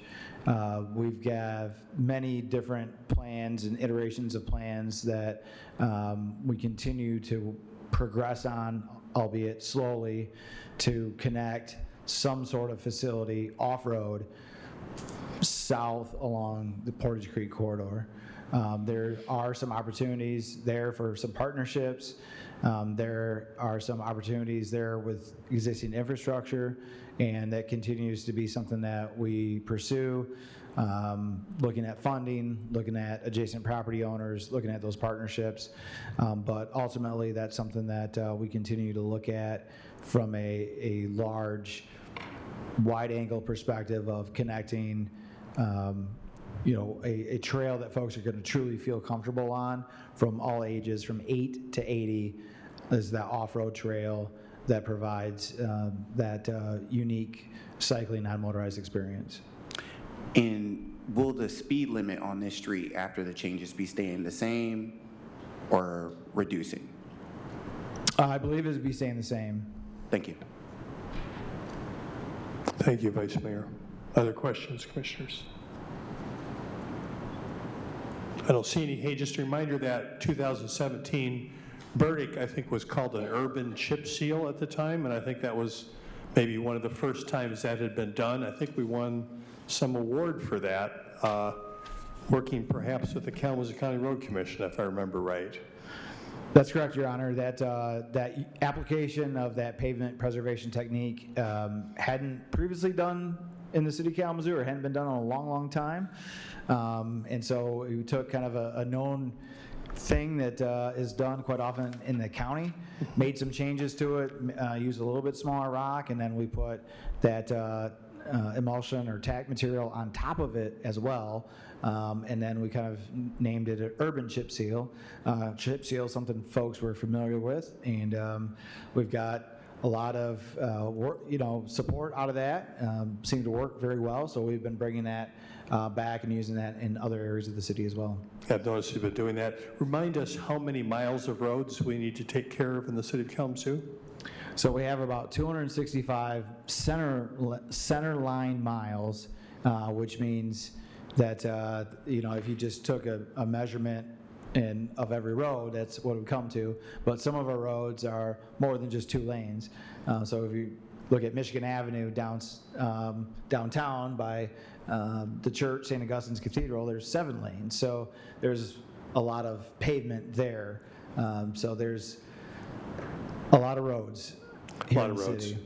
I appreciate being creative about it, because we certainly have recognized in the past with so many road miles and the expense per mile for even Miller resurface or further deeper construction, it's almost, we really can't keep up without deploying some more creative responses that extend road life and improve surface. So I think this is one of those responses which people were a little leery about at the beginning. I remember hearing a lot about that, but I think has served that purpose of extending road life, and is also obviously vastly less disruptive over the long term for anyone who's using those roadways. So thank you for continuing to take advantage of that.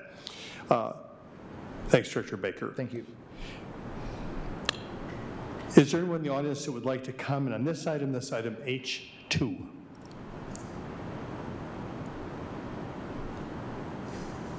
Good evening. I am the one who lives at Heritage Community. Thank you, City Commissioner Pradel. Heritage is right between Portage Street and Portage Creek.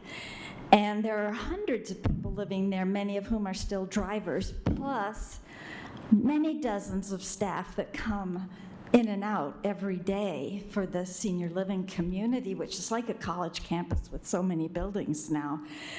So we are very grateful. I'm speaking not just for me, but we're very grateful for this road diet, for the center left turn lane on Portage Road. And I'll ask Dr. Baker separately, but I'd really like to know where those island pedestrian refuges are going to be located.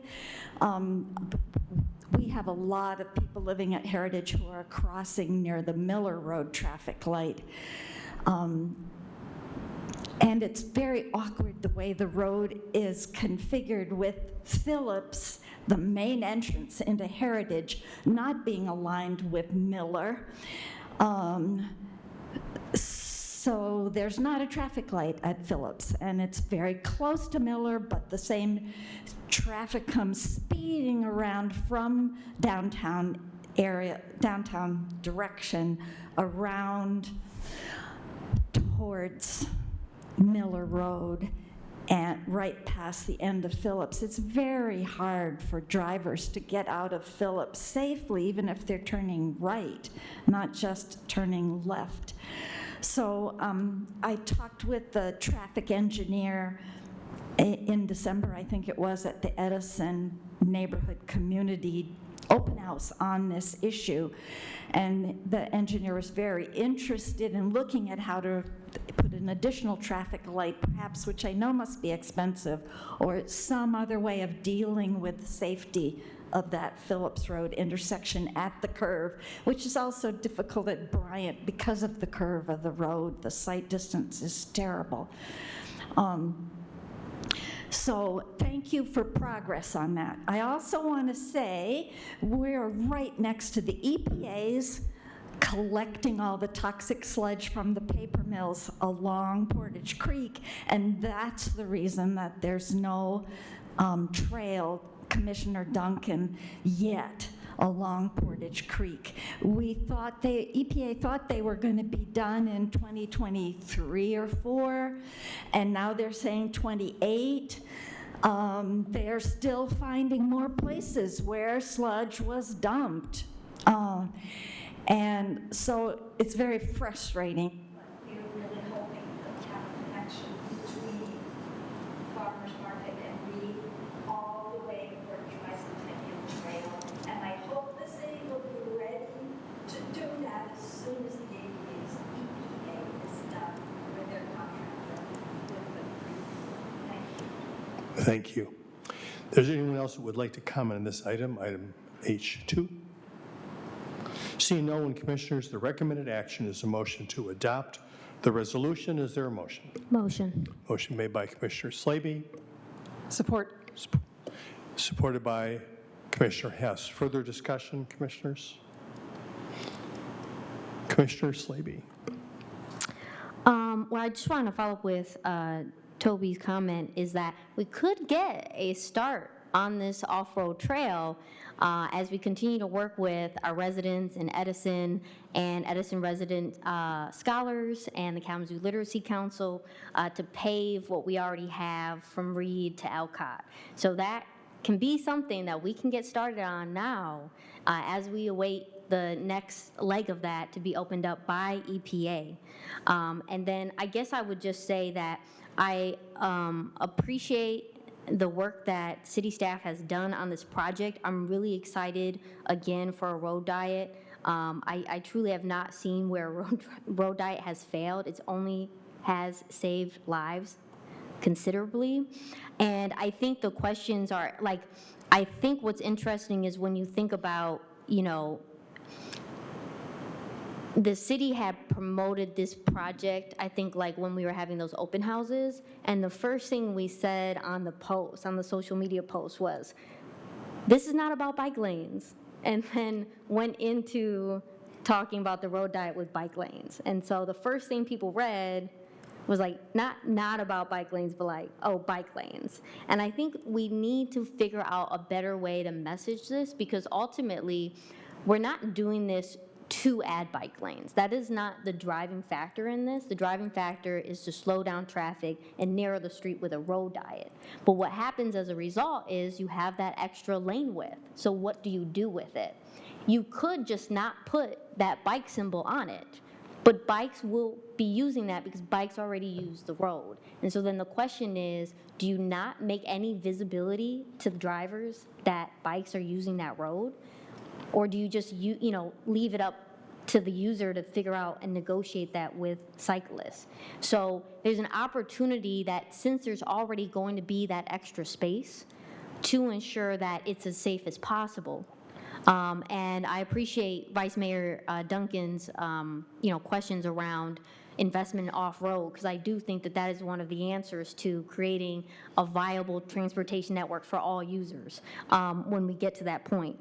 So I think it's interesting, like sometimes there's these construction projects where the driving factor is to add bike lanes for the purpose of creating this more connected network, but this is not the case, and I think we need to do a better job at messaging this so that people understand that this is less about bike infrastructure for this and more about slowing down traffic for the road diet.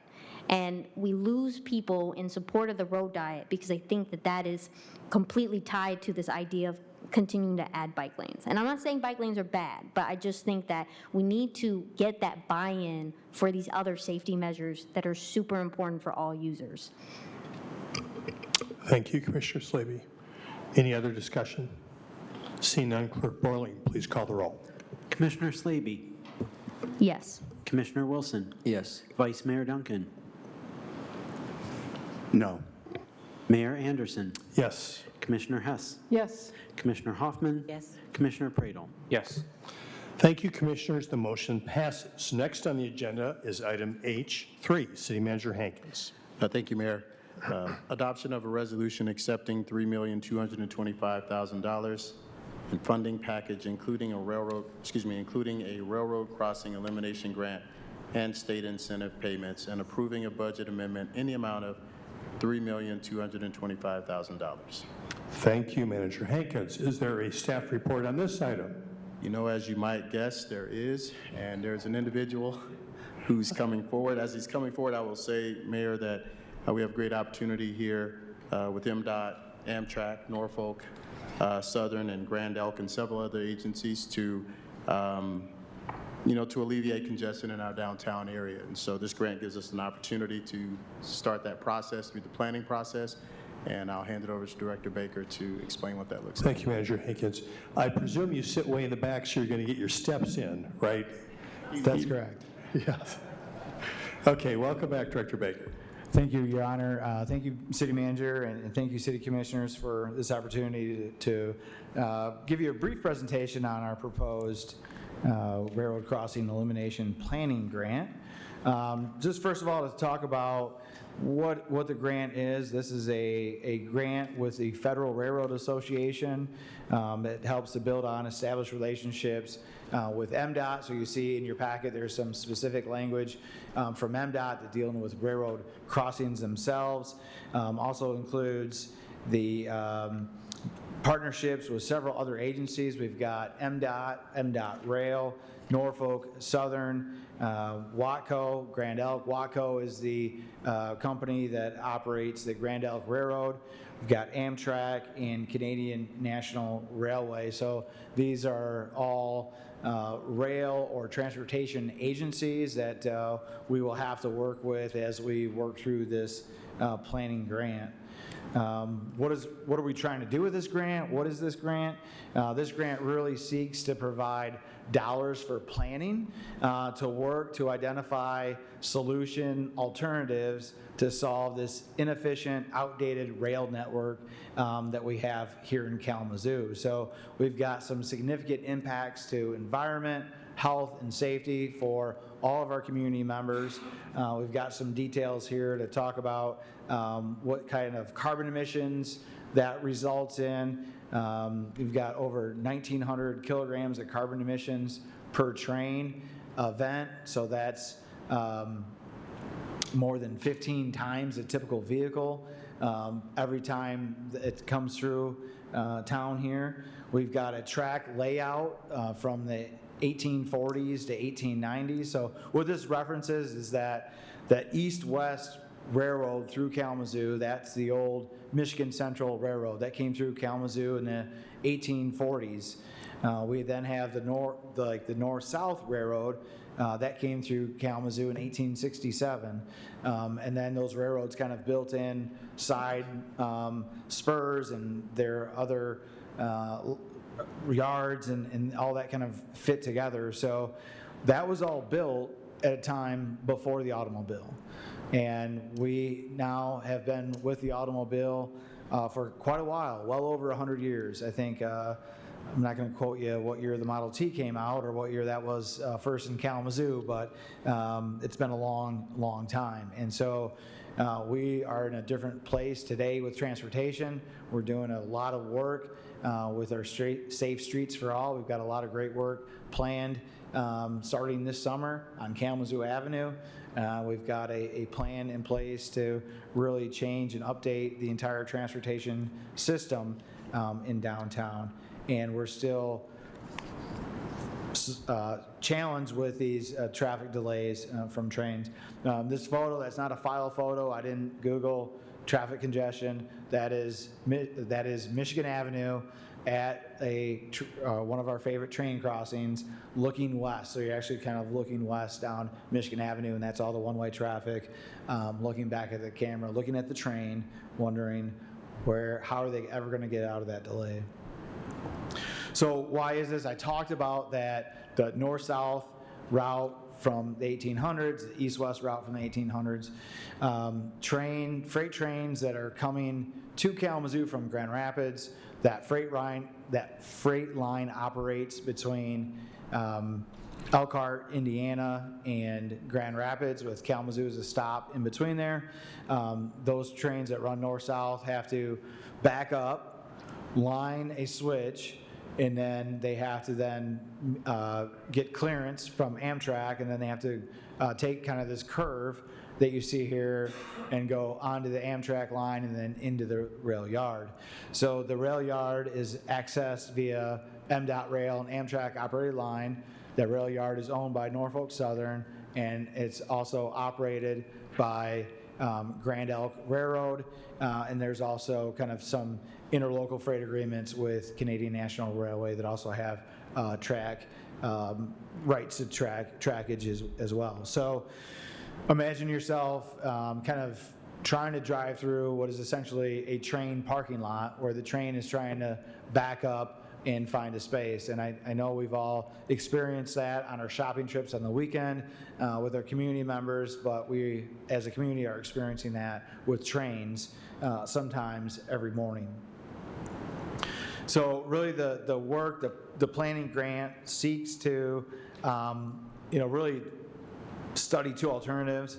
An alternative that would identify a location for a new yard somewhere between Kalamazoo and Grand Rapids.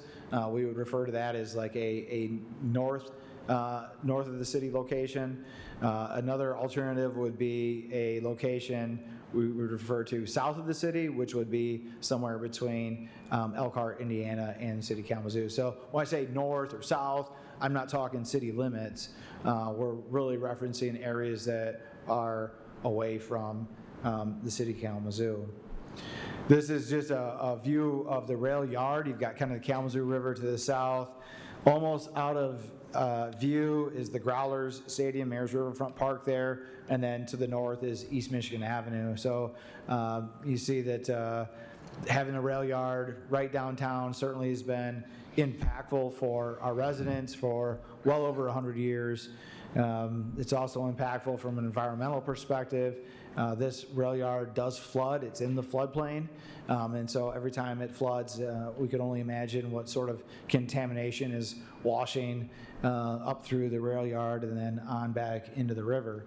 So getting this rail yard relocated to an area that would make better sense for train movements, better sense for those train customers, and better sense for the community and our transportation in and around Kalamazoo.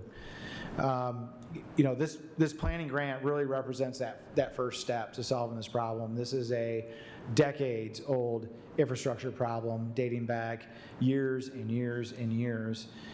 This is really something that, from an economic perspective, is beyond the financial means of the city itself. This is something where we definitely have to have partners. We definitely have to have federal partners in this work. When we look at who we're trying to work with here, City Kalamazoo, MDOT, Amtrak, Canadian National Railway, WACO, there's a whole bunch of players that have to be together at the table to all make this happen. In the future, once that rail yard is identified, the project identifies deliverable items for public and stakeholder engagement. So there's a very large line item for bringing folks together with the understanding that there's going to be folks that are outside of City Kalamazoo as well. If we're locating or proposing to locate a rail yard somewhere else, we're going to want to engage folks and community members wherever that may be. This work in scope, this is $50 to $100 million or more of actual work once we're beyond the planning stage. So I really want to highlight the scope of this, the cost of this, and where that compares in respect to the financial capacity of the city of Kalamazoo. That concludes my short slide presentation on that. Happy to go into details, answer any questions folks may have, and go into some discussion. Thank you again, Director Baker. We'll start with Commissioner Slavy and then Commissioner Hess. Okay, thank you. Super excited about this project. I have a few questions, starting with, okay, so we got those two scenarios, either eliminate 10 or eliminate 42. Is there a scenario where they decide, you know what, we're leaving this here? Sure, that's the do-nothing scenario. Yes. That certainly isn't our objective. Our objective is to work in a way that identifies a solution, concept A or B, or there may be some other ones that are not shown here. But certainly recognizing that those train movements to get into that yard where it's located does not work very well for the city with respect to transportation, environment, and safety concerns. But there is a possibility that the location that potentially might be south of us or north of us may not work out, and so we're stuck with trying to figure out that new location. Like, that's a possibility? Sure. I think it's would be very difficult for me to firmly state that you know, one of these locations is going to work out given all the work that has to go into it. I think that's what a lot of that planning grant focus would be, to verify and plan where a solution might be able to be feasible. So, thank you. So, with this being said, if it gets relocated, this opens up considerable amount of land, right? Particularly along the riverfront. What's this transition of ownership look like? Does Norfolk still own that? Does that get transferred over to the city? Does that become brownfield?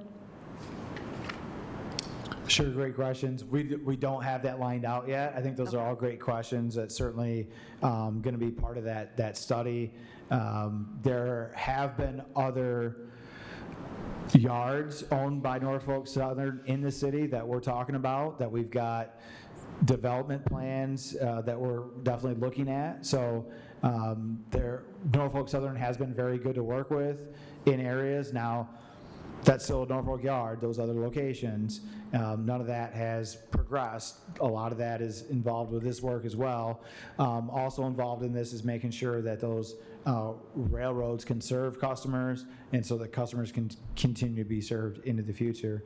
That all being said, the railroads have had positive track records working with cities, not just City Kalamazoo, but other cities across the nation, where these projects are successful, and they're successful in all the things that you just stated. So I think really the ball's in the city's court of what becomes of that, and I don't know what that is right now. And then speaking of reuse, the rail that will remain there, is that in consideration, like, as part of like a rail to trail program? Is that being left there for, depending on how the the governor race goes, potentially we might see some high-speed rail investment over the next couple decades? So, I mean, what are the thoughts on once that yard is relocated, what happens to those tracks?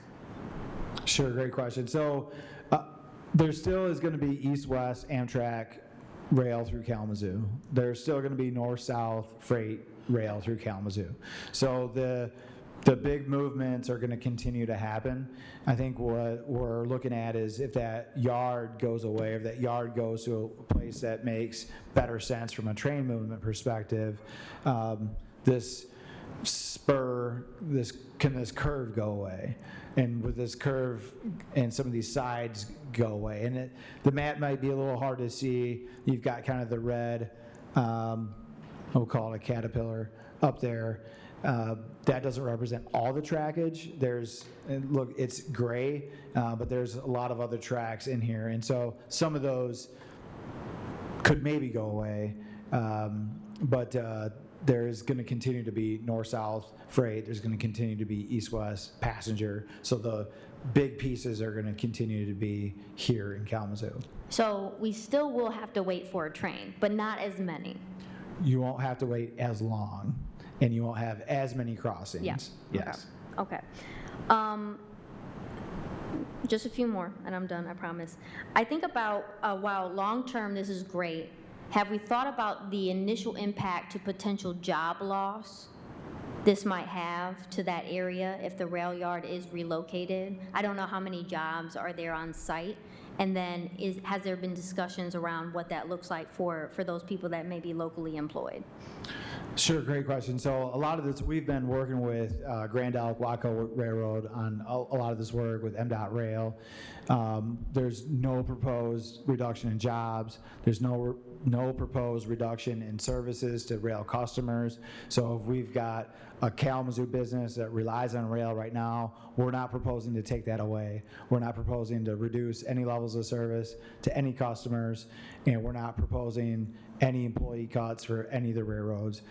It's just a matter of where the yard is located and locating that in a better location that can better serve Grand Elk and Waco, Norfolk Southern, and Canadian National Railway.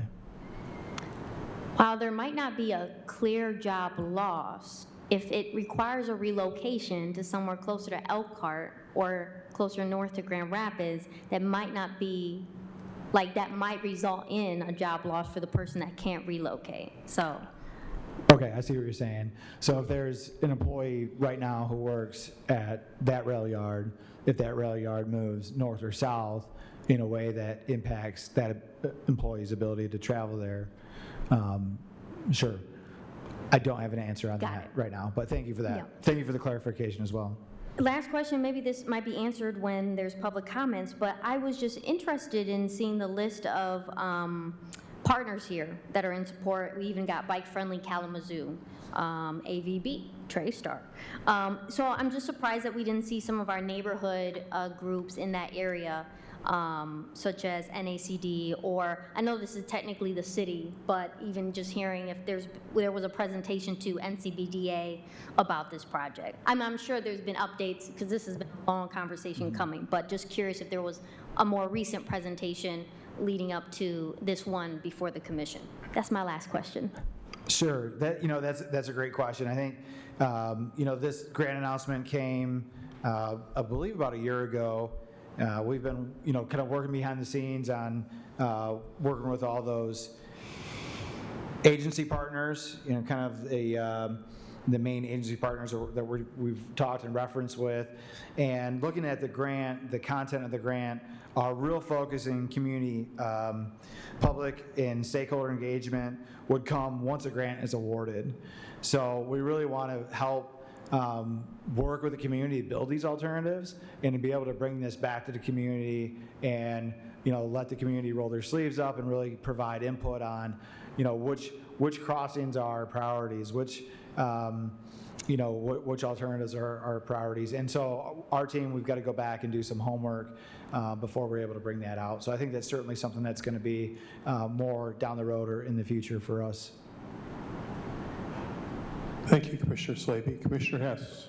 Sure, thank you. Thank you for those. But question on, so this grant is a planning grant, and what is the timeline on that? How long would the planning process be until we had ideas of what's going to happen in the future? So the current structure of the grant is programmed over a 3-year period. As working through that, if we need some more time, we do have the ability to restructure some of that. We anticipate 3 years, but it wouldn't be out of line to anticipate up to 5 years. So I'd say it's 3 years is the plan right now, but depending on where we went with things, it's possible that that could extend up to 5 years. Okay, and so the city is the fiduciary for all of this work with all of our partners? That's, I would have to confirm with the Management Services Director, CFO, as to who exactly the fiduciary is or what the extent of the grant. Some grants are like draws, we submit and then get payment back, or sometimes we just get the funds outright. I don't recall what format this is. Okay. But, so like we plan, and we have a plan, and then it's going to cost $50 to $100 million to build whatever it is we plan. Correct. So the next steps. Is that our job to find that $50 million? I'm just wondering, like, who's going to pay for that? Is that up to the railroads? Who pays for that? So this is somewhat similar to the processes we went through with our streets. We had planning and design grants, and then we finished those, and we submitted back under those grant opportunities for then CE grant, construction grants. So our same process would be utilized with this, is that we would go apply for, obtain, and then do the grant work for the planning aspect of it, and then come back with that results and then resubmit for CE grants. That being said, some of these railroads are for-profit companies. Some of these railroads are not in the United States. Some of them are other countries. And so I think once we get to that point of we're ready to construct it, certainly that is going to involve another application of federal resources, state resources, also looking at those companies to pull their resources, and for us all to work together collaboratively in a way that really provides the best funding scenario for the city of Kalamazoo. Okay, so good things happen when we pull together and collaborate. Let's continue to do that. So tonight you're just saying we're seeding hope. Certainly. I would highlight that some of you may have heard the Canadian Fest. Canadiana Fest. Canadiana Fest. Yes. That is held in Kalamazoo and is hosted by the Canadian National Railway. So there are some It's the primary sponsor. Yep. Okay, cool. Let's work on them. Thank you, Commissioner Hess. Commissioner Pradel.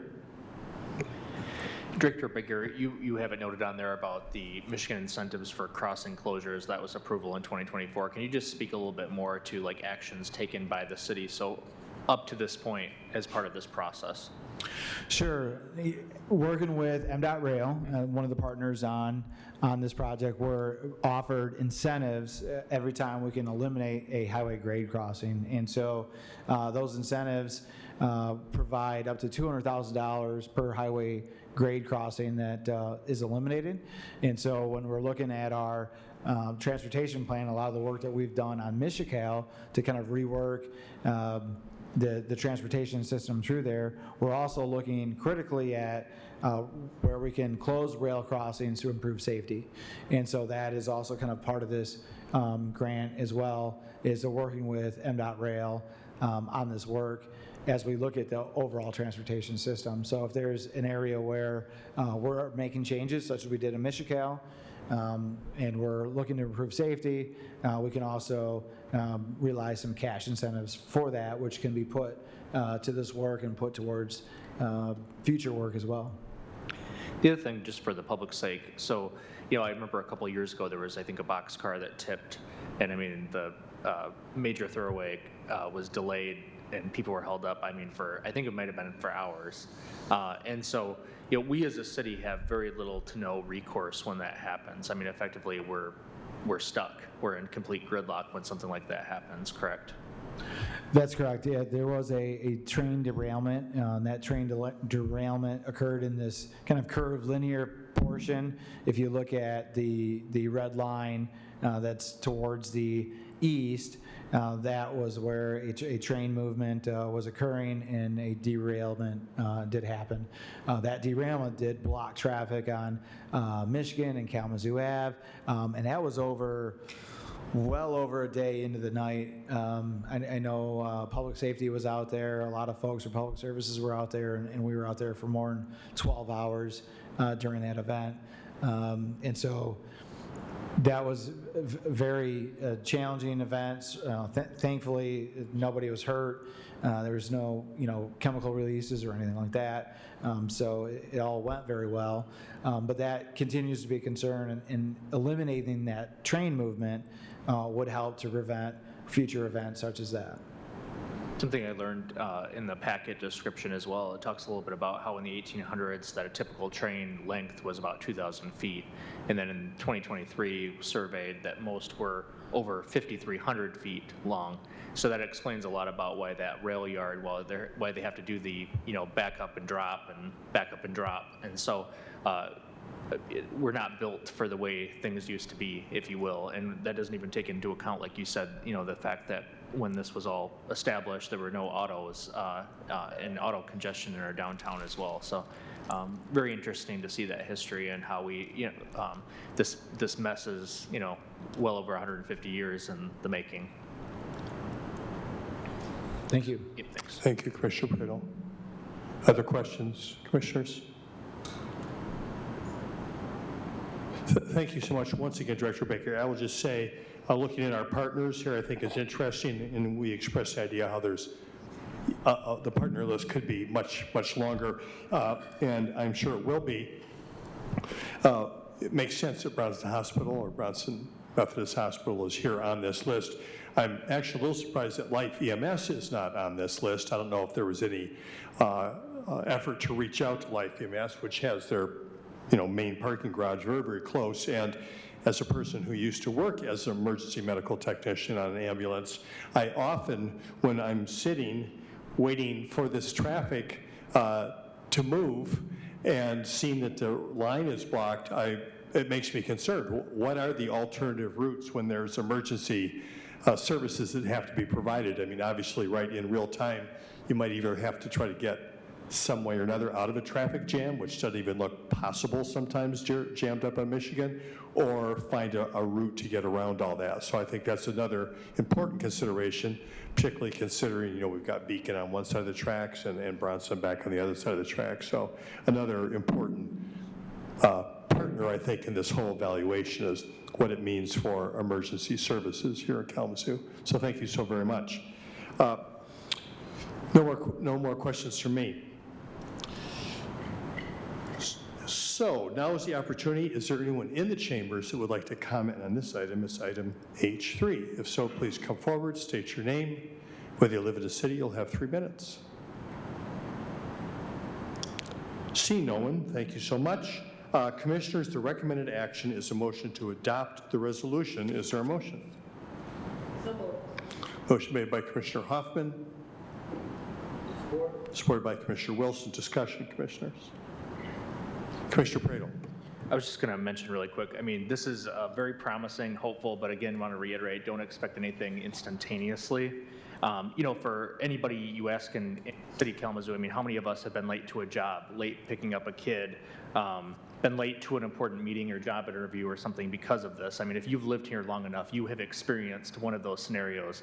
I think the biggest question is going to be what is going to be our excuse as residents of the City of Kalamazoo when we have used for so long our major excuse, I got held up by the trains. So you're not going to maybe have that excuse in the future. But it is an odd, uniquely Kalamazoo experience. And it just doesn't seem like it needs to be that way, and I'm grateful that we're going to try to do something about it. So I'm eager to support this. Other discussion, commissioners? So, okay. So I will just add something here. It seems like I don't know. Well, I know why it is, because I've been around for a while. I'm the one that reaches back in the history book. So I just want to talk about how long this has been. And there was a city manager in Kalamazoo, whose name is Cheryl Scully, who started a city manager. I'm sorry. Oh, okay. 1984 is when she started work here as city manager, and this is one of the big projects she tried to work on. That was 42 years ago. As a matter of fact, she couldn't make any progress, and I think that contributed to her making a decision to move on in her career, and she did. She spent a lot of political capital, Manager Hankins, into trying to address this crossing 42 years ago. But that said, Cheryl Scully went on in her career and ended up being the city manager for the city with the largest manager-commission form of government in this country, which is San Antonio, Texas. And that's where she finished out her career, starting from little old Kalamazoo. This is where she was first a city manager. So, and as a matter of fact, there's other names I could list of people who have gone on to much larger cities starting here at Kalamazoo. And who knows? You saw this one, I don't know what's next, New York. So, Not going anywhere, so. Okay. I work for Cheryl in Arizona, by the way, too. Okay, great. So that said, here we are, the work continues, and the time frame stretches out in front of us. For those of you here in the commission, several of you who were not even born when this work started, so. Wow. Clerk Borling, please call the roll. Commissioner Wilson. Yes. Vice Mayor Duncan. Yes. Mayor Anderson. Yes. Commissioner Hess. Yes. Commissioner Hoffman. Yes. Commissioner Pradel. Yes. Commissioner Slaby. Yes. Thank you, commissioners. The motion passes. Next, reports and legislation. Manager Hankins. Thank you, Mayor, Vice Mayor, members of the commission. Last week, we had the opportunity to celebrate our employees, more than 700 employees here at the City of Kalamazoo for the work that they do. Working in public service can sometimes be very tough work, and so it was a great opportunity to get with staff and just come together and have some moments to recognize the hard work that folks do. We also celebrated milestones for people, many of whom have worked for the City of Kalamazoo for upwards of 35 years. So just wanted to acknowledge that this is good work. We have committed people in this organization who do this work every day. Segue, an example of that is our response to the weather events. You've heard some folks mention it here tonight. I will say that the most recent wind event, that was not a small task. So we had more than 60 downed trees reported in our community, 10 of which were reported to be down on people's homes. Everything's a pressing issue at that time, but our public safety staff and our officers and folks were prioritizing getting people out of trapped homes and making sure that people were safe. And so we also have, as just a way of information for the public, our emergency management team has a corresponding position in our Kalamazoo Public Schools, so they do engage with each other in the process.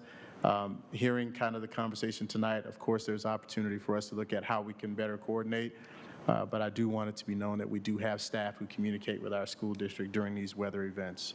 So I'm going to go into one or two other things. First, I want to give another thank you to community and folks who have helped to coordinate my meet and greets in the community. I laughed when I told them the last time I pulled up and music was playing, and I was like, I don't know that I've ever come to an event where I was smiling before I got out of the car. So thank you. I appreciate everything that folks are doing to connect me with folks that I probably wouldn't have had an opportunity to get to as easily, and that's not been something we've taken lightly. So I have a lot of good videos of my kids dancing and playing in jumpy houses and and enjoying the community. So that's helped our transition as a family. So thank you for all those who've been a part of that.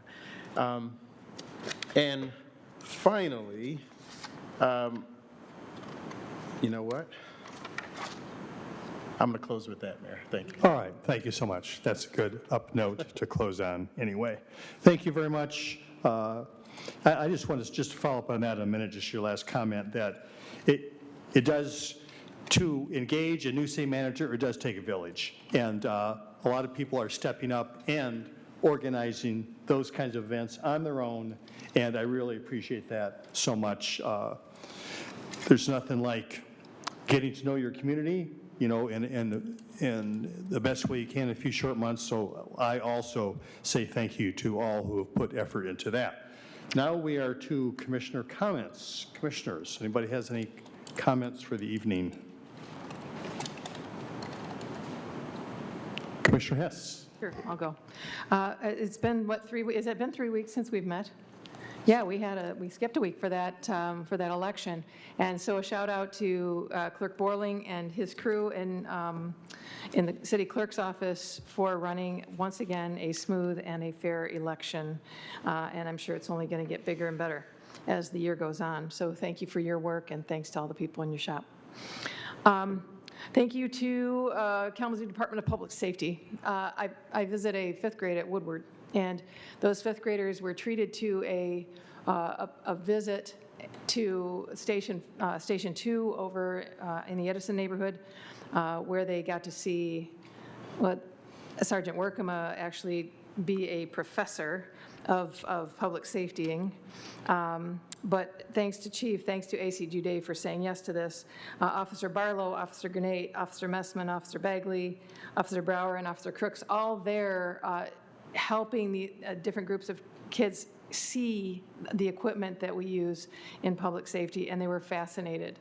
And they got to, like, hands-on, like, touch all the gear and get their questions answered, and they went out of there just on cloud 9. So to KDPS and to saying yes to the 5th grade at Woodward and to Ms. Walker, thank you so much.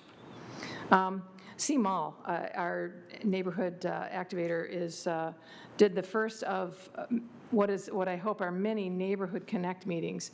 Prior to our committee of the whole, putting in our committee of the whole, so we had neighborhood meetings before commission meetings, and those didn't happen anymore. So this is an attempt to get those neighborhoods together and talk to each other, and that was last week. So a shout out to C for creating that, and all the people that were involved in that. And then to CPETS for community planning and the Imagine Kalamazoo. You've been hearing us talk a lot about the Imagine Kalamazoo process and the planning on that. There was a kind of a last effort for the Imagine Kalamazoo for engaging all the people about downtown. And downtown is our city living room. It really is. It's where people gather, it's where people join, and everybody should have a say in that. And so for those events between April 28th and I believe it was May 1st, a lot of participation, a lot of folks coming out and giving their thoughts about downtown. And that was wonderful, so thank you for that. And then lastly, many of us were able to be at the opening for the landing place out on Kilgore Road, where the city did put in $1.2 million for this turning a hotel into a family shelter, a transitional family shelter for 80 families, or 80 units. It's the largest family shelter in the state. So it's for families with children and helping them move into permanent housing, and I just love that. Thank you to the county, and thank you to everyone that partnered and collaborated and worked together with that housing millage to get that thing open, and I pray that everyone that goes through those doors ends up in their own permanent housing. Thank you, Commissioner House. Yes, Vice Mayor Duncan. A couple things. Thank you, Mayor. One, I will be partnering with Isaac. July 1st, we will be holding a gun violence summit. Due to the increased violence in our city, and I've been attending the partnership meetings. Thank you to Public Safety for hosting those. But we have a problem. And it is increasing this year, and I want to bring awareness to that. So we will be flying people here from South America and international partners to talk about gun violence and how there is a study that's been released that shows that 80% of firearms used in murders south of our border come from 5 gun manufacturers in America. So we'll be diving into that, and I want to thank Isaac and El Concilio, who will be providing the translation for that event. I want to say happy belated Mother's Day to all the mothers and mother figures. What an incredible holiday to honor and celebrate those who step up in the household all the time. And as a foster youth, it's even more important to me because it's always been essentially kindness of strangers that have kind of raised me. I also want to lift up, I appreciate everyone that showed up to City Hall for National Day of Prayer. It was an amazing event. Mayor gave comments. Tons of people came out on the City Hall steps and prayed for shared prosperity and safety in this city. And, you know, as always, I just want to thank everybody that came out tonight and pays attention to these meetings. Thank you. Thank you very much, Vice Mayor. Commissioner Pradel. I think just to put a marker in tonight, with the plan tonight with the lead service line replacement, we set in motion like the completion of all the remaining lead service line, or basically almost all the lead service lines replaced in our community, which again, your comments, City Manager Hankins, I mean, adding to the context of how big of a deal that is, I just am so grateful that we're in that position to do so. And I really hope we have great luck with that grant proposal. The other thing as well, I mean, again, I can't emphasize enough, like Portage Road scares the crap out of me. And I mean, part of it is because my offices are right off of Portage Road. And so, I mean, I'm driving that constantly, coming to City Hall, City Commission type functions up and down nonstop. And just the wild rodeo stuff that you see along that stretch of there that is going to transform lives, and I still contend it's going to save lives. So I'm super grateful for that as well. You heard earlier about Public Services Week coming up, I believe next week on Tuesday and Thursday. It is a great place to take the family if you're looking to take the kids. You know, it's not every day that your kids can sit in a snowplow or go up in a bucket truck as well, and so it's pretty fun. My kids always look forward to it. And then for people who have not been out to the wastewater plant as well, it's truly impressive to see that as well. And then lastly, I don't know if you remember a while ago, there was a young person named Jude who came up to the podium, which I would have been horrified to do that at that age. I had a chance to host Jude and their brother Alec for pizza last week to talk about the ideas of doing a youth council or something where youth can provide input. And through the discussion, it was really kind of special because talking to them, I think really what their goal is just recognizing that young people, how do we inspire young people to want to do what we do, someday? And so a lot of really good ideas out of that I'm eager to share with the city manager next time we have our one-on-one. But I just felt pretty good after meeting with a couple of young people that already have, at that young of an age, ideas about ways that we can motivate more young people to get involved and not become apathetic in today's environment. So thanks. Yep. Thank you, Commissioner Pradel. All right, we're all set. So just a couple things from me. First of all, I do want to thank the Vice Mayor for taking care of a mayoral responsibility, which is one of the most stressful ones I do during the year, and that is standing in front of several hundred people in age of, 5 to 80, and throwing the first pitch at Millwood Little League. So I could tell you the last thing you want to do is throw it way over that catcher's head or dribble it to the plate. And you did not do that. So I think you did practice a little bit before, which I suggested, because I will admit that. I'm not going to go out there cold and throw that first pitch. And nice job. Thank you for that. Another thing, which just happened here recently is, since we met last, is the opening of our farmers market. Really one of the jewels, one of the great things about the city of Kalamazoo is our wonderful farmers market with now that new building there, the Don Cooney Cultivation Center. And I had been getting a lot of concerns, I'm sure all of us have, related to the fact that we went through an RFP and selected a different market manager and that sort of thing. And I understood those concerns. Things were pushed up close against opening day. It was a worry.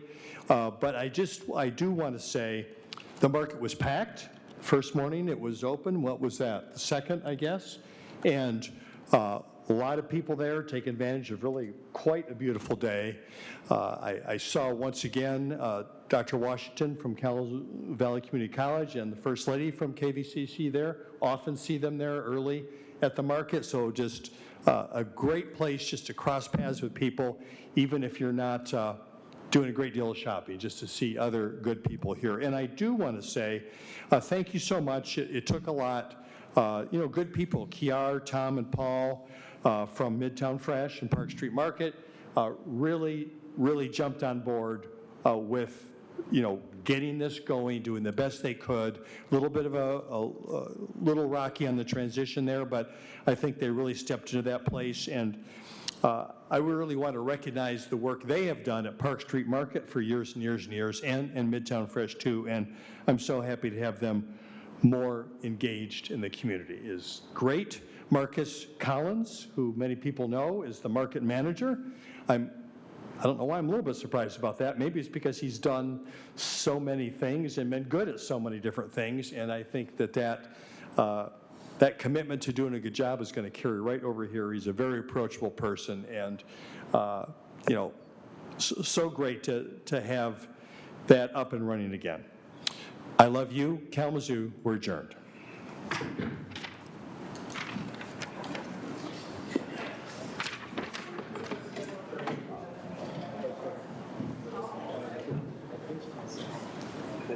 June, yes.